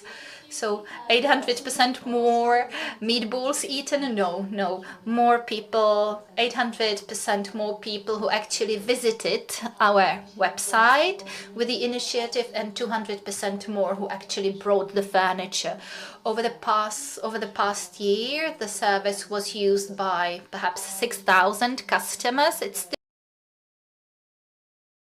I believe the more we support this, the more we speak about this, the more we support the idea of second life for products. Our customer base will grow in this respect as well. Now I would like to ask Radek Nešleha of Atlas Copco Services. The Atlas Copco Services was founded 150 years ago in Sweden, has got about 50,000 employees, and according to the charts, it's one of the most innovative companies in the world. Mr. Nešleha, the floor is yours. Thank you.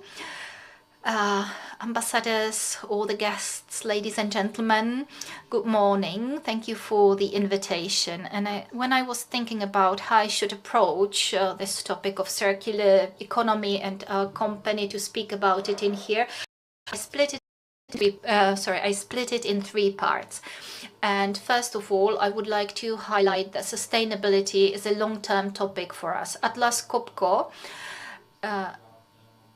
is not just a company producing compressors. We are a technology industrial company, and one of the values of our company is loyalty to the society, loyalty towards our employees, and ethical behavior and responsibility towards the environment. And all these areas are closely linked together. We want to be a part of the solution of the problem that we are all facing for better future for all of us. And DNA has been mentioned in here several times, that we should all take up this mindset, be part of the change. And we're trying to make sure that we do not only influence or change our processes, but we also want to send a message to our customers. We motivate ourselves to do this by having targets set for this area. They are certified by a science-based company. They are the so-called science-based targets, and each of our employees has got their own targets they are responsible for, and it's part of our evaluation, and it affects our remuneration as well, how well we're able to accomplish these targets or goals. And it's been part of our criteria since 2019, so this is the benchmark year for us. And we have targets set for the consumption of water, consumption of electricity, consumption of our other materials. And I'm saying this especially to highlight that we have to educate ourselves, and we have to educate the communities around us. The Swedish communities are often leaders in the market, and our company is clearly a leader as well. And this comes with a responsibility to highlight this topic for everyone that we are in touch with. In terms of circular economy as such, we have processes defined in our production facilities, offices, service, sales centers. This is one part. And this is something that we can influence directly, and we are actively reducing our consumption of electricity, water, as I mentioned before. Of course, our administration, all the processes are digital.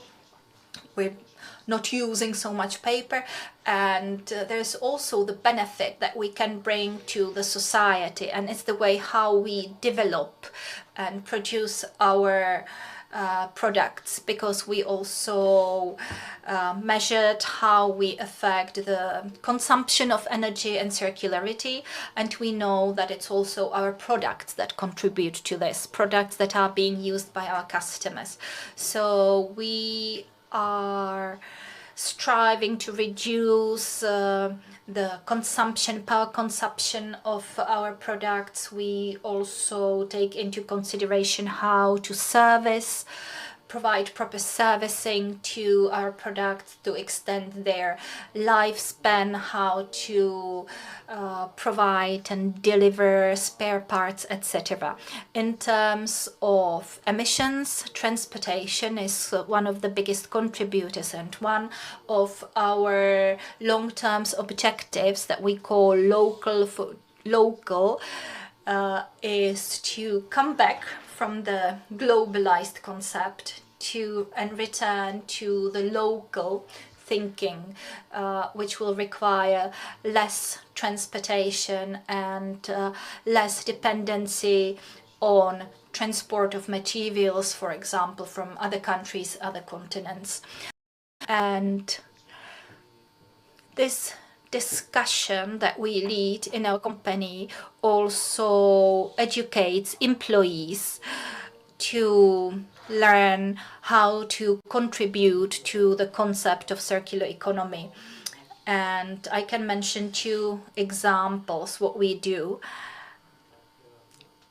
First, or one of the really nice examples is our project for hydrogen recycling, because we deliver machines that are used to manufacture chips, and chip production is a very lengthy process, and also the chips have to be produced in an atmosphere that contains some rare gases. Hydrogen is one of them, and we know that hydrogen production is really very demanding for energy consumption, and this is something that we do not really want to do in the long term. And that's why, together with IMEC company, it's a Belgian company, we have a facility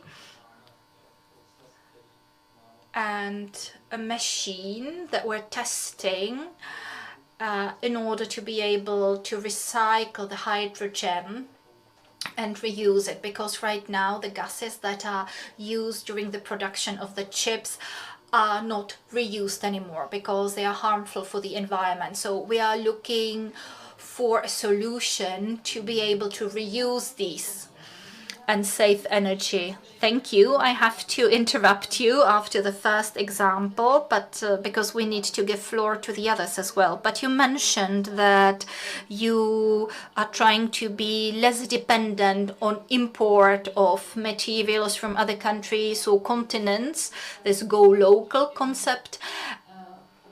And the usual concern of many businesses is that they cannot really bet everything and adopt this friendly approach because it's too expensive. It may be easier to import things from far away, maybe from China, because it may still be cheaper than going local. So what's the situation in your company? What's the economical ratio of your company behind this? Well, of course, every change like this requires money, and we have to understand that there will be some costs related to that, but we're actually thinking forward. And it has already been said that if companies are doing something that is good, it will come back in their profit over time, because this is something that needs to be done anyway. So yes, our costs increased because we had to build facilities more locally in closer countries, but it's an investment that it will pay off first because it will become financially more efficient over time, and second, we're contributing to solving a bigger problem. Thank you very much. And now Mr. Ondřej Boreš of Velux. We all love Velux windows. Velux is one of the sustainability leaders. It received accolades in Top Responsible Corporation awards. Greetings everyone, ladies and gentlemen. We are here to talk about circular economy, but circular economy specifically is a very broad term, but I'd like to narrow it down to CO2 emissions for this particular purpose, especially when you compare it to all the other actions that are being undertaken and their effectiveness. By way of introduction, Velux has only about low single digits of emissions, percent of emissions. So our direct emissions alone, if is all that you would focus on, that would be greenwashing in a way. We work with wood, which is renewable resource, so it isn't not that hard a thing to decarbonize a production like ours. But beyond our control, when it comes to indirect emissions, this is where more action is needed, and it's more difficult to influence than just buying some new technology or investing in green energy. So how our products are made, it's one thing, but what happens with them when they leave our warehouse is quite another. It is a little more complicated than the example of IKEA. When the life cycle of our product ends,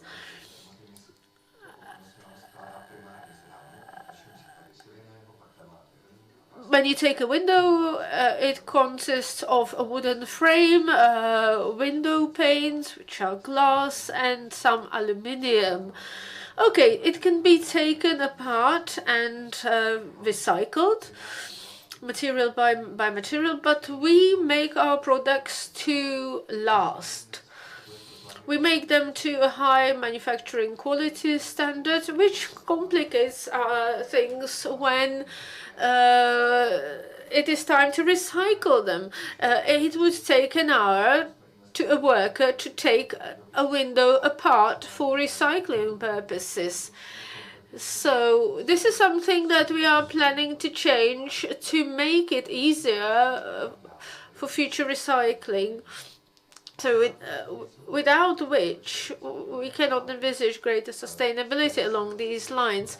Plus packaging, there are single material packaging that we use, so not a mix of materials, which is always more difficult to recycle. So we now use, for instance, just a carton without any added plastics, but this has been very positively received with our installers, because when an installer buys a window, takes it out of the packaging should, in the eyes of the law, be disposed of for recycling, but materials should be separated. So now they can just take the window out and throw away the carton on a pile for later recycling without any additional work. So this is what they like.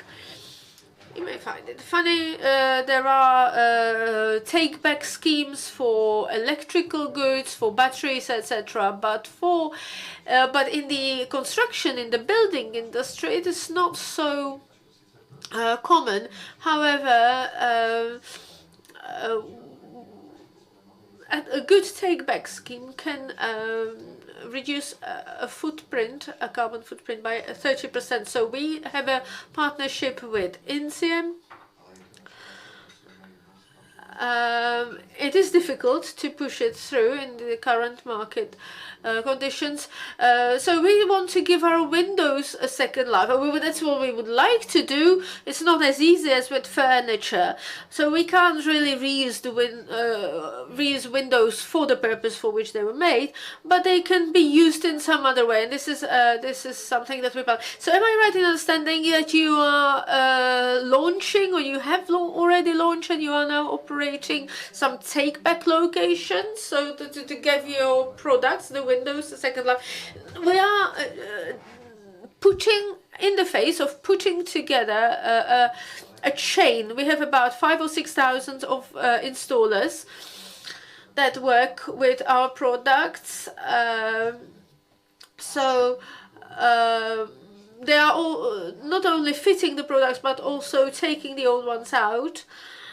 And they should be intact for further use. So we have to educate them about the purposes and methods of this sustainable deinstallation, and then we have to organize of these windows and on. Okay, thank you very much. Next on the list is Tomáš Proksa for Orkla. Presently the second largest producer of packaged foods in the Czech Republic. It is number 4 in Slovakia. Orkla is a diversity charter signatory, and it is very active in terms of circular economy. So let Mr. Proksa explain. I have made a few slides.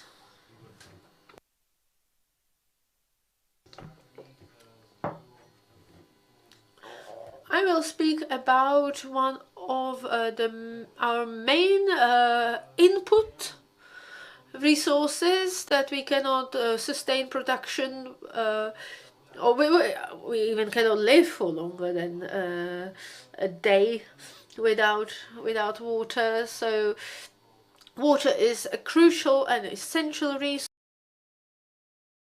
and it is also an important resource when it comes to energy generation. Steam, hydro, all types of energy require water on the input. And as Tomáš Baťa would say, many drops together make a sea. So we want to present to you what Orkla is doing to contribute .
Tak, v tom videu v podstatě bylo...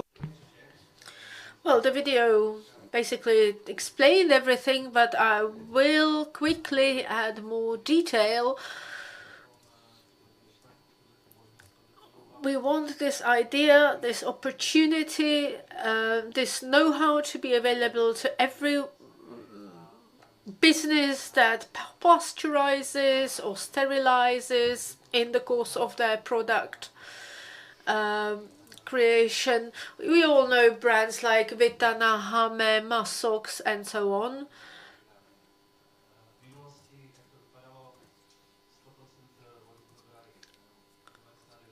In the past, 99.9% of our water requirement came from wells, ground wells. The water did not have the required lab parameters.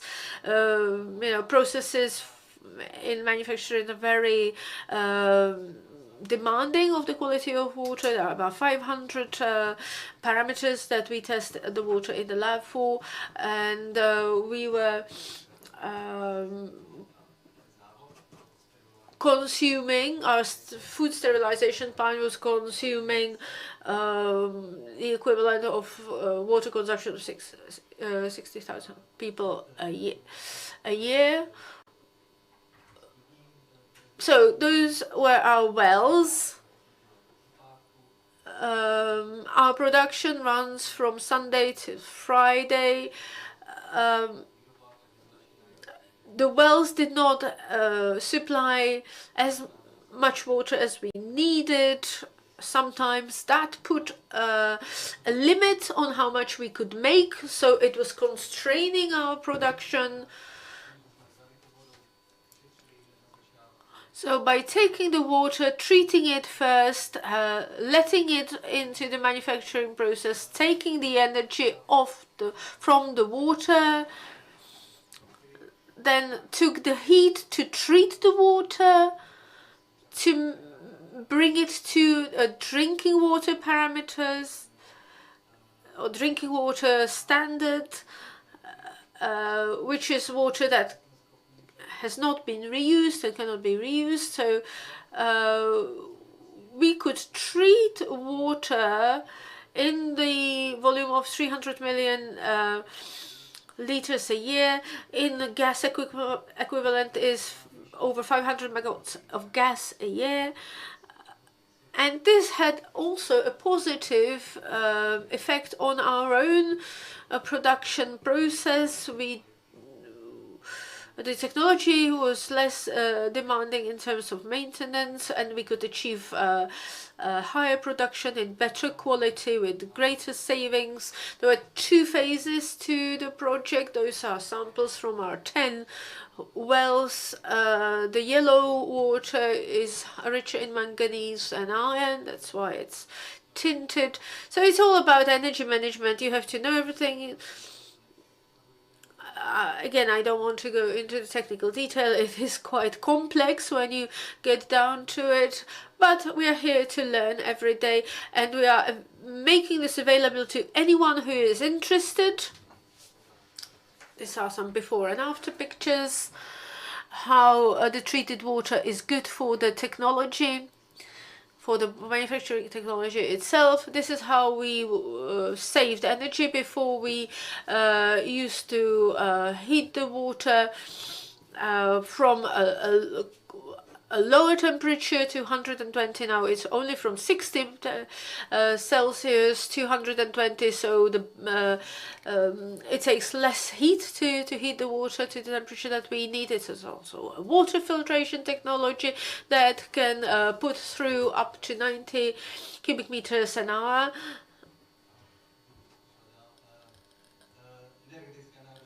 The energy demands of the energy requirement of this technology is zero. The technology is energy neutral, if you like.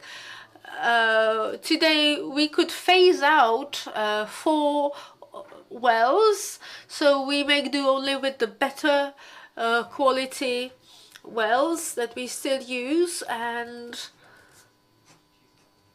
you can read the short-term benefits, but the long-term benefit or the long-term goal is to cause a tsunami of interest in this technology in business, in the manufacturing business, so that more and more companies adopt this technology for greater benefit. And now over to Mirek Lizets, who is the last speaker on our panel, but he is also the only executive director of MIWA. M-I-W-A is an elegant short for minimum waste, and they consult in waste reduction, waste prevention and related areas. Over to Mirek. I will try to be quite brief. I have a video of 4 minutes that will hopefully show you everything. And as it has been said, we are the Czech company and we will try to inspire the Scandinavian companies here. We have technology that is being applied in different countries of Europe. Hopefully it will be taken up by other countries around the world. And of course, we will share our presentation so you can read all about all our accolades. Recently, we received a grant of 2.5 million euros to finalize our technology from the European Commission, and we're in a company of companies like Google and Spotify, for example. So we're one of the Czech companies that is being that's receiving quite a lot of praise internationally. We are not so famous in the Czech Republic yet. We are trying to set up a circular chain for food producing industry in order to make the chain between the producers, dealers, households as efficient as possible. We're trying to include smart technologies. We base our solutions on data so that we can also monitor all the material that's getting circulated within the system. We sell the service as we sell our solution as a service. So we keep track of everything and we try to make sure that nothing disappears from the chain, whether the products or and consume has become unsustainable. We extensively deplete natural resources and, at the same time, produce huge amounts of waste. So far, the world has been operating in the linear system, which is based on the take, make, use, dispose approach. Every year, single-use packaging generates tons of waste. One of the biggest contributors to this amount is plastic waste, but only 2% of it is effectively recycled. There must be a better way to tackle this problem. MIVA stands for minimum waste. With our solution, we stop waste before it happens. To prevent single-use packaging, MIVA has developed and operates a technology-based reuse and refill packaging system that drastically reduces both the packaging material and waste in a wide range of daily used products. Simply said, within our solution, not only packaging, but the material as well is used again and again and again and again in a controlled ecosystem. Let's have a closer look. Our hero is this B2B smart capsule. It is designed to be reused at least 300 times and is data monitored every step of the way. This is how full traceability of both the product and packaging is ensured. MIVA supplies ready-to-use capsules to the manufacturer, who fills them with goods, seals it in an inner liner to ensure product safety and hygiene, and uploads all the information into the data cloud.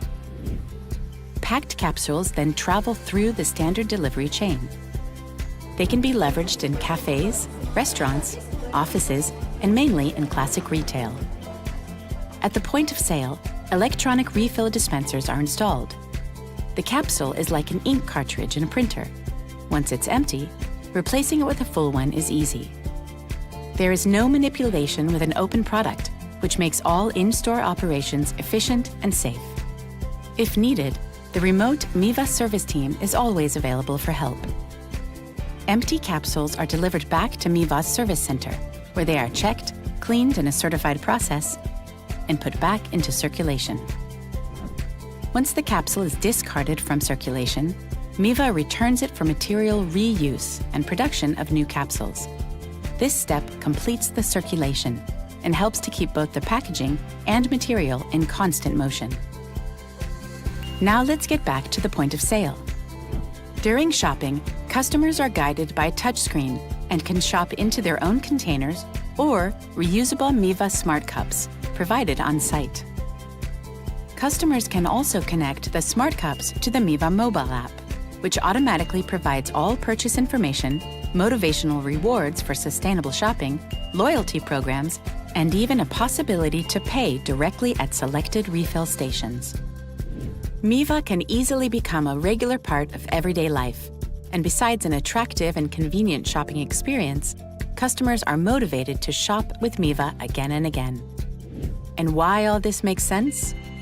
When brought to perfection, the MIVA system needs only 10% of material to distribute the same amount of goods, as compared to single-use packaging. And even this 10% doesn't end up in the waste.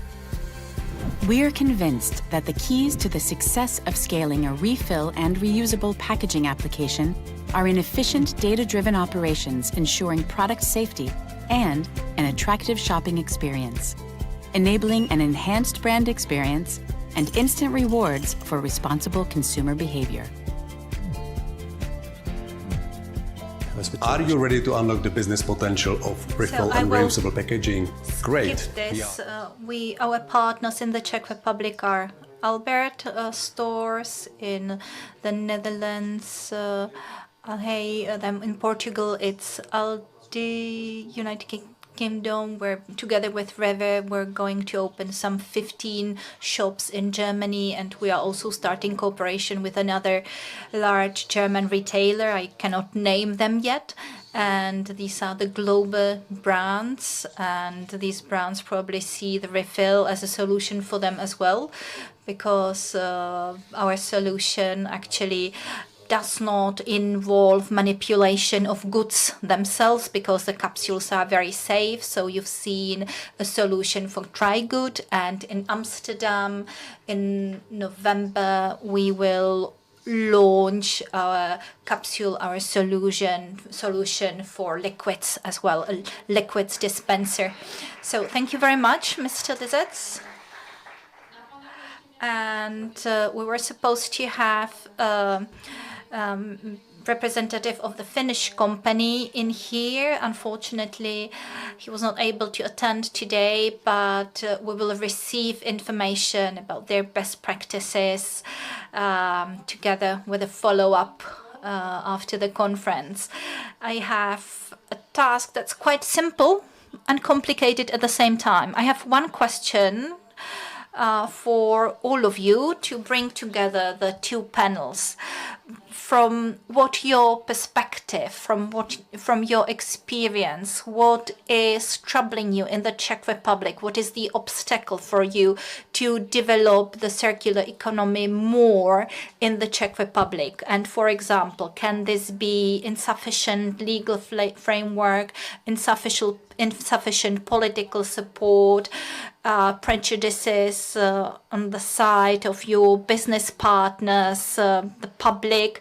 I will give you a few seconds, and I will ask Barbara Kotunova first, because she will need to leave and I also have to leave. So I will say my goodbye now, and I will hand the microphone over to Katka Eliášová of Business for Society, who will take over the host role. Thank you very much for your attention. Thank you for being disciplined in presenting your presentations, answering the questions. So thank you very much, and follow our media. Respect, aktualnie.cz, hospodářské noviny. Thank you, Katerina. So it's one Katerina substituting for the other Katerina. And I have just produced some paper waste. I apologize for this, but I had to print it out, my material. I'll do something good for the planet. Thank you very much, Katka, and I will ask Barbara Kotoun. Thank you. So to your question, I'll be very brief. I think that in our country, it's the waste management infrastructure. I mentioned the example of our furniture, but we see that the infrastructure, waste disposal infrastructure is not sufficient in the Czech Republic. It's really difficult to reuse individual parts, and most of the things actually end up at landfills. And although we're trying to close the loop for our products, but we are still facing some problems because the partners that might help us close the loop are missing in the Czech Republic. So for IKEA, it's the structure or system infrastructure that would make it easier to recycle things, disassemble and recycle. Well, we talked to our clients. We asked them about sustainability and what they prefer, and the answer was that they prefer products that are sustainable, but then 90% weight they put on the price in their decision making. So it's probably the same as everywhere. And we've heard about this from the Scandinavian experience. If you want to offer a service service or product, it has to be competitive in the market. So perhaps then you can have an exclusive product that will sell in Prague, but not in the rest of the country. And I think the legislation would also deserve some amendments, because the climate change legislation and waste management legislation are actually clashing, because for us it's impossible to renovate windows, to upgrade them. So in order to comply with one law, you're not allowed to reuse, you have to replace it altogether, for example. And the political support, I think that the political mainstream is really, or has been rejecting the Green Deal, and they are kind of blaming one another who voted for different things in Brussels. So they're kind of blaming each other rather than trying to find ways to support businesses in this area in the Czech Republic. So let's hope we can also contribute, because we're talking to our partner companies, and we will try to get the experience and support this. And I'm still an optimist after being in touch with the happenings in the parliament. I'm still an optimist. Okay, so Mr. Lazets, I think it's the narrative in the society, how we approach the entire topic, really. And it has been said in here that in Scandinavia, people are looking more forward into the future. And I think this is something that we're missing. We just check one balance sheet and compare it to the new balance sheet, and we're missing a long-term view. And the narrative actually comes from the political leaders, and then it spreads or cascades down to the leaders of the business, and then it's really very difficult. And of course, we do not have all the Czech local companies. They do not have huge capital behind themselves very often, so it may be more difficult in here to change the mindset. But I'm convinced that long-term vision and trying to see what we may be able to do in a long term is much more important, because otherwise we will just get into a profit loop without thinking about sustainability of our business and about competitiveness of our business. And I think this is something that's really a great example from Scandinavia, and it all starts with education and some other elements. I'm really happy I was able to share our experience and our solution to the ambassadors of Scandinavian countries. Perhaps this will open the door for us to Scandinavia as well. I quite agreed with what has been said. I would not like to point out limitations, but I see room for doing things better. It's definitely the legislation. It needs to be simplified, because right now it's very complex, and also building awareness, because this is a topic that needs to be talked about, but in practical terms, so that everyone can take something out of it. Because very often we hear phrases or some abstract words, and very often people cannot relate and they cannot really see the practical results. Well, I have to say some favorable words on behalf of Business for Society, because we hope that a meeting like this and your initiatives at least a bit help build the awareness. But we're trying to do what we can. Well, yes, definitely they do, and it's a good thing. I will be more general in my comment. I think that companies lack courage to try new solutions that haven't been tested, because of course there's a concern because it might not work, and I understand there's a financial aspect, but in this country we are afraid to make mistakes, and we're really not looking too much into the future, so we pay more attention to midterm goals rather than trying to see the long-term ones as well. And I think there have been many wheels that have been invented, and there are many opportunities, but we're not using them. We're getting lost in the flood of information and options. So I think critical thinking and courage are needed here. So even if you look at how the Czech state supports research and science, perhaps not support research and science properly, you think that it would be worth it to support also projects that may not be 100% successful, but might bring just some partial benefit. Yes, exactly. Because in our project, we cooperated with the Technical University in Brno, and they had a technology for water treatment and cooling. Of course, it cost us some money, and it was not the solution that we needed exactly. But the research team, it was a huge benefit because they could have tested, in a real business environment. So perhaps next time we'll try to invite Minister Langšádlová as well. Now there's time for questions from the audience. Yes? The lady with the pink bow on her arm, on her wrist. Hello, this is a question that I wanted to ask already to the previous panel. It's about an issue that has come up again, so I will ask this question here. I am from academia. We do applied research, but applied research as a discipline is not very much appreciated and recognized in terms of importance, and it always plays second fiddle to primary research.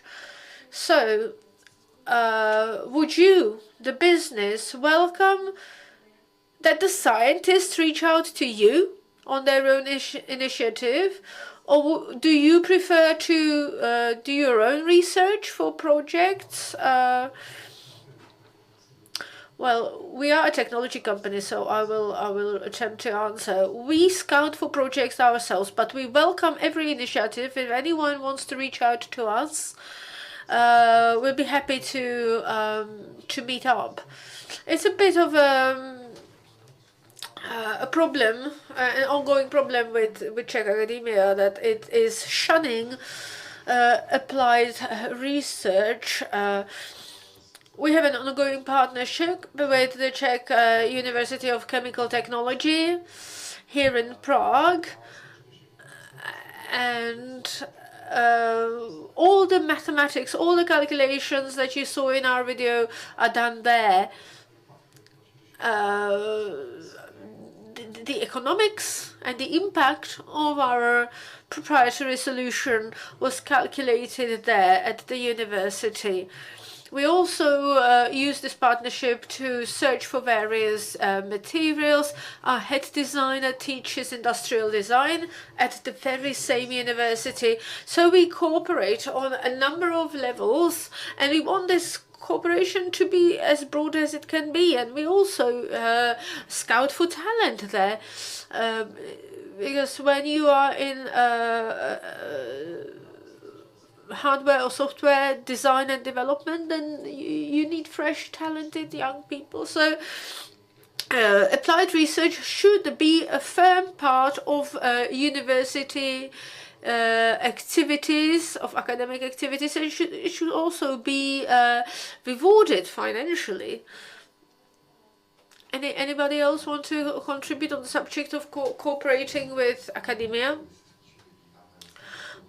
Well, what we have done so far is we pick and choose projects rather than accepting proposals from universities or inviting proposals from universities. But in those areas where we do not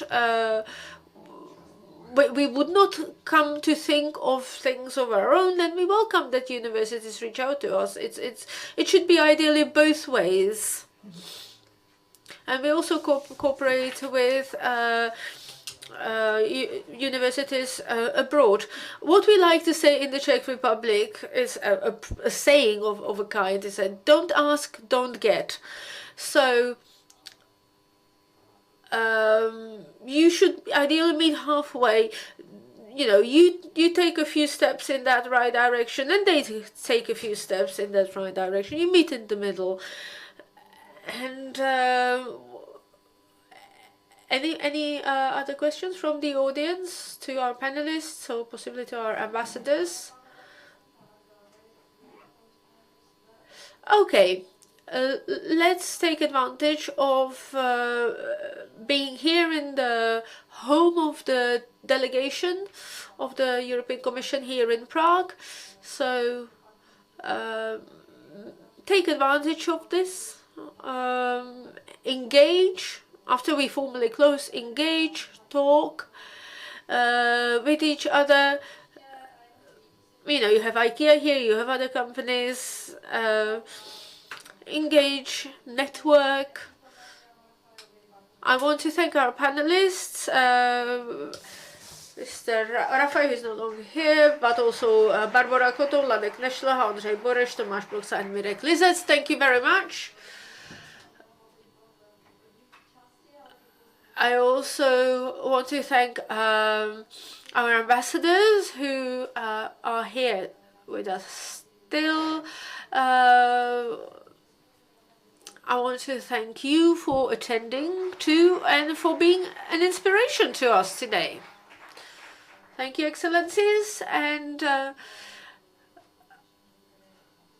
our closing remarks will be delivered by our director, Pavel Stern, and Papa Čechmanova, our diversity manager. And take advantage of the coffee and refreshments, and do stay after the event and network and connect.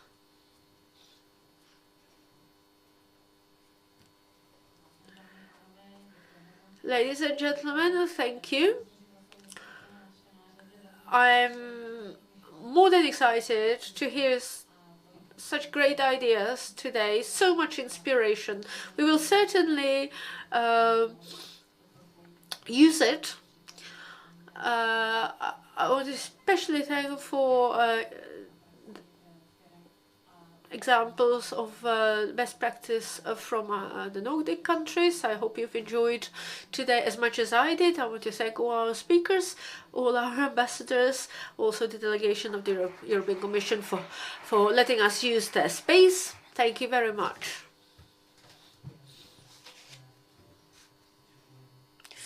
I will be very brief. I want to join in on all the thanks. I want to thank our ambassadors from the Nordic countries for their ongoing support and patronage. We are very much looking forward to our upcoming events together. I want to thank our speakers, Barbara Kotou and Mr. Rafai, who are no longer here. We thank them too. Responsible companies, responsible business is the best. They are the inspiration. They move the things forward. And also when it comes to Green Deal for Europe and green transition, in the spirit of this movement, I want to invite you to our upcoming roundtable in Hyundai Noszowice on 18th of October.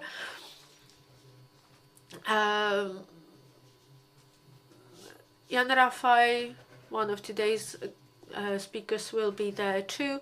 We will also have on our panel the Managing Director of Hyundai Czech Republic. So follow our website for further details.